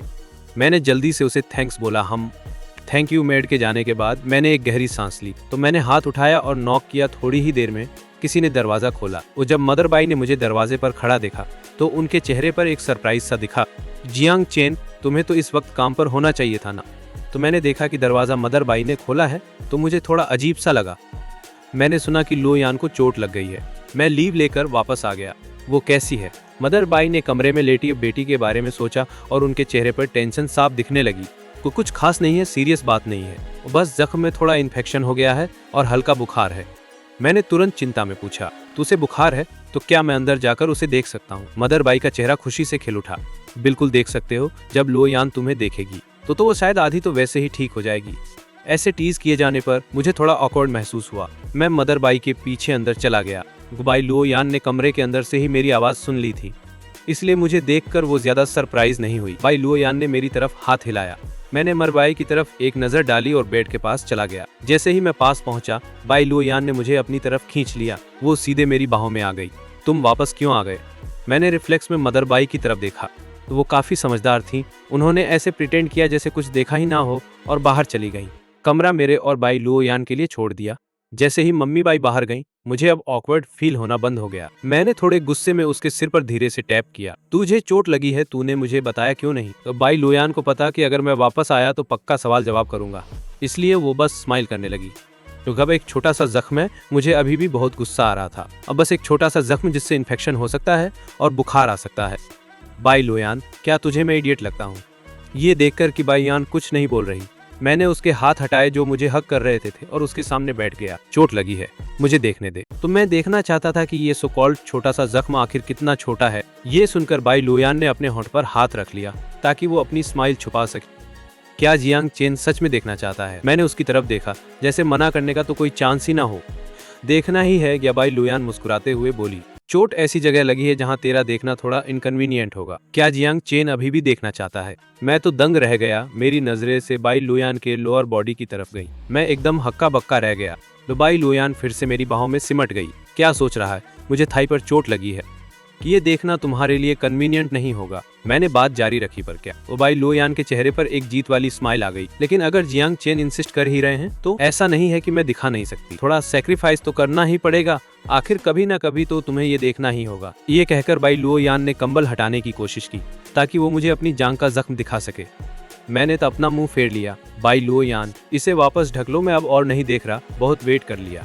तो मुझे कोई आवाज नहीं आई। मैंने हिचकिचाते हुए अपना सिर पीछे घुमाया तो देखा बाई लोयान के चेहरे पर हंसी भरी हुई थी। तो जब मुझे रियलाइज हुआ कि मेरा पोपट बन गया है तो मैंने गुस्से में उसके माथे पर धीरे से मारा। सही है यार, तुमने फिर से मुझे ट्रिक कर दिया। बाई लोयान ने अपने होठों को ढककर खी करना शुरू कर दिया। मैंने तुम्हें कोई ट्रिक नहीं किया। अगर तुम देखना चाहते हो तो मैं अभी कपड़े उतार देती हूँ। मैंने तुरंत उसके दोनों हाथ कसकर पकड़ लिए। मैं नहीं, बिल्कुल नहीं, मैं अब और नहीं देख रहा। बाई लोयान के चेहरे पर एक सिडक्टिव सी स्माइल आ गई। क्या जियांग चेन सच में नहीं देख रहे? तो मेरी फिगर खराब नहीं है, तुम्हें तो पता ही है। तो तुम सच में नहीं देखना चाहते? उसकी बातों ने मुझे थोड़ा टेम्प्ट कर दिया तो मैंने फालतू में थूक गटका, फिर भी मना कर दिया। नहीं, मुझे देखने की कोई जल्दी नहीं है। बाई लोयान पहले तो दंग रह गई, फिर वो हंसी। हम कोई जल्दी नहीं है, हमारे पास बहुत टाइम है। मुझे लगा कि बाई लोयान की बातों में कोई हिडन मीनिंग है, पर मुझे वो समझ नहीं आया। मैंने अचानक पूछ लिया, तो तुम कल रात को ही इंजर्ड हो गई थी, है ना? कि मुझे अचानक याद आया कि कल रात मुझे स्मेल आई थी, उसमें से डिसइंफेक्टेंट की खुशबू आ रही थी। कि कल रात बाई लोयान ने मुझे इतना टीज किया कि मेरा चेहरा लाल हो गया था और दिल जोर से धड़क रहा था। मैं इस बारे में भूल ही गया था।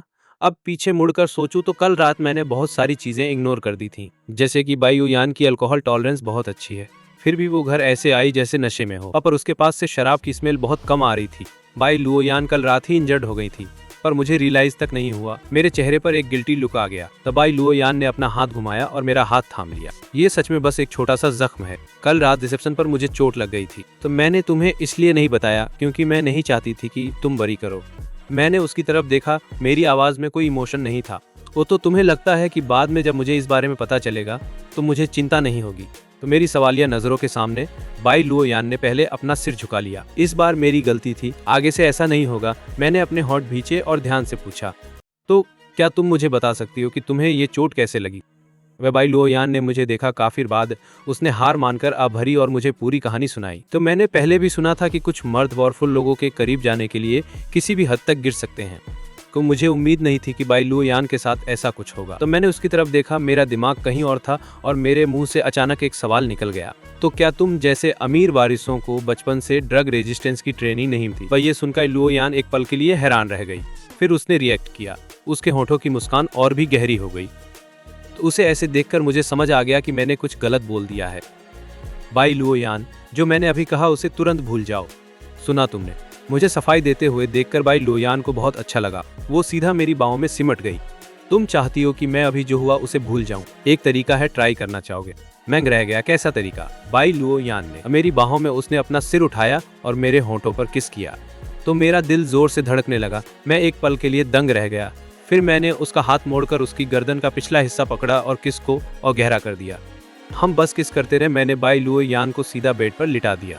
तो मैं कुछ बोलने ही वाला था कि उसने अपने हाथ मेरी गर्दन के चारों ओर लपेट लिए और मुझे फिर से किस किया। मेरे नीचे दबी वो लड़की और भी हॉट होती जा रही थी। तो बाई लुओ यान की रुक कर आती आवाज गूंजी, जियांग चेन। इसने मेरे होश वापस ला दिए। मैंने धीरे से अपनी आंखें खोली और अपने नीचे दबी बाई लुओ यान को देखा। मेरे अंदर का वाइल्ड बीस्ट जाग गया था, पर मैंने उसे दबा लिया। मैं करवट लेके उसके बगल में लेट गया। मैंने अपना हाथ उठाया और उसे अपनी बाहों में समेट लिया। मुझे बस तुम्हें ऐसे ही पकड़ने दो, तो मैं थोड़ी देर तुम्हारे साथ रेस्ट करना चाहता हूँ। ठीक है। मैंने सोचा कि बाई लुओ यान को अभी भी फीवर है, तो वो पक्का बहुत अनकंफर्टेबल होगी। बाई लुओ यान ने मुझे अचानक रुकते देखा तो वो थोड़ी डिससेटिस्फाइड थी, पर फिर उसने मेरी बात सुनी। उसके होठों पर एक छोटी सी स्माइल आ गई। तो उसने सिर हिलाया और अपनी आंखें बंद कर ली, जैसे उसे सच में ठीक न लग रहा हो। लुबाई यान जल्दी ही सो गई। यहीं सोने के बाद भी उसकी डेलिकेट आईब्रोज पे बल पड़े हुए थे। मेरी हिलने की हिम्मत नहीं हुई। बाई लुओ यान को बाहों में पकड़े हुए उसके शरीर की वो तेज गर्मी में ट्रांसफर हो रही थी। मुझे थोड़ी गर्मी लग रही थी, पर मैं हिला नहीं। तो मुझे पहले तो नींद नहीं आ रही थी, पर थोड़ी देर लेटने के बाद मेरी पलकें भारी होने लगी और मैं भी सो गया। बदरबेई बाई लुओ यान के कमरे से निकलने के बाद लिविंग रूम में ही बैठी रही। काफी देर वेट करने के बाद भी जब मैं नीचे नहीं आया तो उनके चेहरे की मुस्कान और भी गहरी होती गई। तो उन्होंने मेड को इंस्ट्रक्शन दिए कि कोई ऊपर जाकर उन्हें डिस्टर्ब ना करे और फिर अपने कमरे में चली गई। तो जब मेरी आंख खुली तो बाहर अंधेरा हो चुका था। मैंने रिफ्लेक्स में बाई लुओ यान की तरफ देखा। तभी बाई लुओ यान ने भी अपनी आंखें खोली। हमारी नजरें मिली। मैंने अपनी नजरें हटाई और उठकर बैठ गया। तभी मुझे अचानक कुछ याद आया। मैंने मुड़कर अपना हाथ उसके माथे पर रखा। लग खाए बुखार उतर गया है। लुओ यान, क्या तुम्हें कहीं अनईजी फील हो रहा है? बाई लुओ यान ने ना में सिर हिलाया। तो मैंने चैन की सांस ली। चलो फिट ठीक है। तो मैं कहूँ ठीक हो, अब वापस निकलता हूँ। बाई लुओ यान ने घड़ी की तरफ देखा तो वाकई मेरे ऑफिस से निकलने का टाइम हो चुका था। उसने सिर हिलाया। हम तुम जाओ अब। और मैं बेड से उतरा और अपने कपड़े ठीक करने लगा। सब कुछ नॉर्मल है ये कंफर्म करने के बाद मैं बाई लुओ यान के कमरे से बाहर निकल गया। ड्राइवर मुझे पिक करने के लिए कंपनी निकलने ही वाला था कि तभी उसने मुझे पड़ोस वाले घर से बाहर आते देख लिया। छोटे मालिक, मेरा चेहरा थोड़ा ऑकवर्ड सा हो गया था। वो आज मैं काम से जल्दी फ्री हो गया था, इसलिए वापस आ गया। ड्राइवर ने कुछ नहीं कहा। उसकी नजर मेरे पीछे बेई फैमिली के बड़े गेट की तरफ टिकी थी। मैंने अपनी नाक को छुआ। मैंने सुना था कि लुओ यान की तबीयत खराब है, इसलिए मैं उससे मिलने चला गया था। ड्राइवर को बात समझ आ गई तो उसने ज्यादा कुछ नहीं सोचा, पर मुझे डर था कि कहीं ज्यादा बोलकर कोई गलती न कर दूं। इसलिए मैं तुरंत मुड़ा और सीधा जियांग फैमिली के घर अंदर चला गया। जैसे ही मैंने एंट्री की, मैंने देखा कि बड़ी दीदी बाहर जाने की तैयारी कर रही थी। मैंने तुरंत पूछा, दीदी क्या आप कहीं बाहर जा रही हैं? बड़ी दीदी ने सिर हिलाया। मैंने सुना है कि लुओ यान इंजर्ड है, इसलिए मैं उसे ही देखने जा रही हूँ। मैंने चेहरे पर ऐसा लुक बनाया जैसे मैं कुछ सोच रहा हूँ। अच्छा ऐसा है क्या? मेरे रिएक्शन ने बड़ी दीदी को थोड़ा सोचने पर मजबूर कर दिया। तो उन्होंने मुझे शक भरी नजरों से दे देखा, चेन क्या तुम्हें चिंता नहीं हो रही? जब मुझे रियलाइज हुआ कि मेरा रिएक्शन कुछ ज्यादा ही कूल था तो मैंने तुरंत अपने एक्सप्रेशंस बदल लिए। हाँ, जाहिर है मुझे बहुत चिंता हो रही है, बस इतना ही। मैंने पहले ही उसे कॉल कर दिया था, इसलिए मैं ज्यादा फिक्र नहीं कर रहा। बड़ी बहन ने सिर हिलाया। तो क्या तुम मेरे साथ उसे देखने चलोगी? मेरी आंखें चमक उठी। क्या मैं जा सकता हूँ? बहन शब्दहीन रह गई। तो कोई बात नहीं, तुम्हें अपने कमरे में वापस जाकर आराम करना चाहिए। तो बाई लुओ यान की चोट शायद गंभीर नहीं है। ऐसा कहने के बाद वह दौड़ते हुए चली गई। तो मैं कुछ भी कह ही पाता उससे पहले ही जियांग वानरू निशान छोड़ते हुए गायब हो गई। मैं खाली गेटवे को घूरते हुए एक लाइन बड़बड़ाया, क्या उसे इतनी तेजी से भागना पड़ता है? जियांग वानरू बहुत जल्दी फिसल कर चली गई तो वो पूरी तरह से बाई परिवार के पड़ोसी घर तक दौड़ गई। नौकरानी आई और उसके लिए दरवाजा खोल दिया। ज्यादा देर नहीं हुई, बाई लो यान बाहर आई तो जब उसने जियांग वानरू को देखा तो उसके चेहरे पर कोई हैरानी नहीं दिखी। अब वह उसके सामने वाले चेंजिंग रूम में चली गई। वो थोड़ी देर बाद वह साफ सुथरी कपड़े पहनकर बाहर आई। वो सीधे पड़ोसी स्टडी रूम में चली गई। जियांग वानरू भी उसके पीछे अंदर चली गई। वह स्टडी रूम की फर्श से छत वाली खिड़की की ओर चली। उसके भाई के कमरे से जुड़ा दरवाजा भी बंद था। जियांग वानरू ने बाई लुयान को टेज किया, तू यहाँ से मेरे भाई के कमरे में कई बार स्नीक करके घुसा है ना? बाई लुयान डेस्क के पीछे बैठ गई। उसने एक पल के लिए उसकी ओर देखा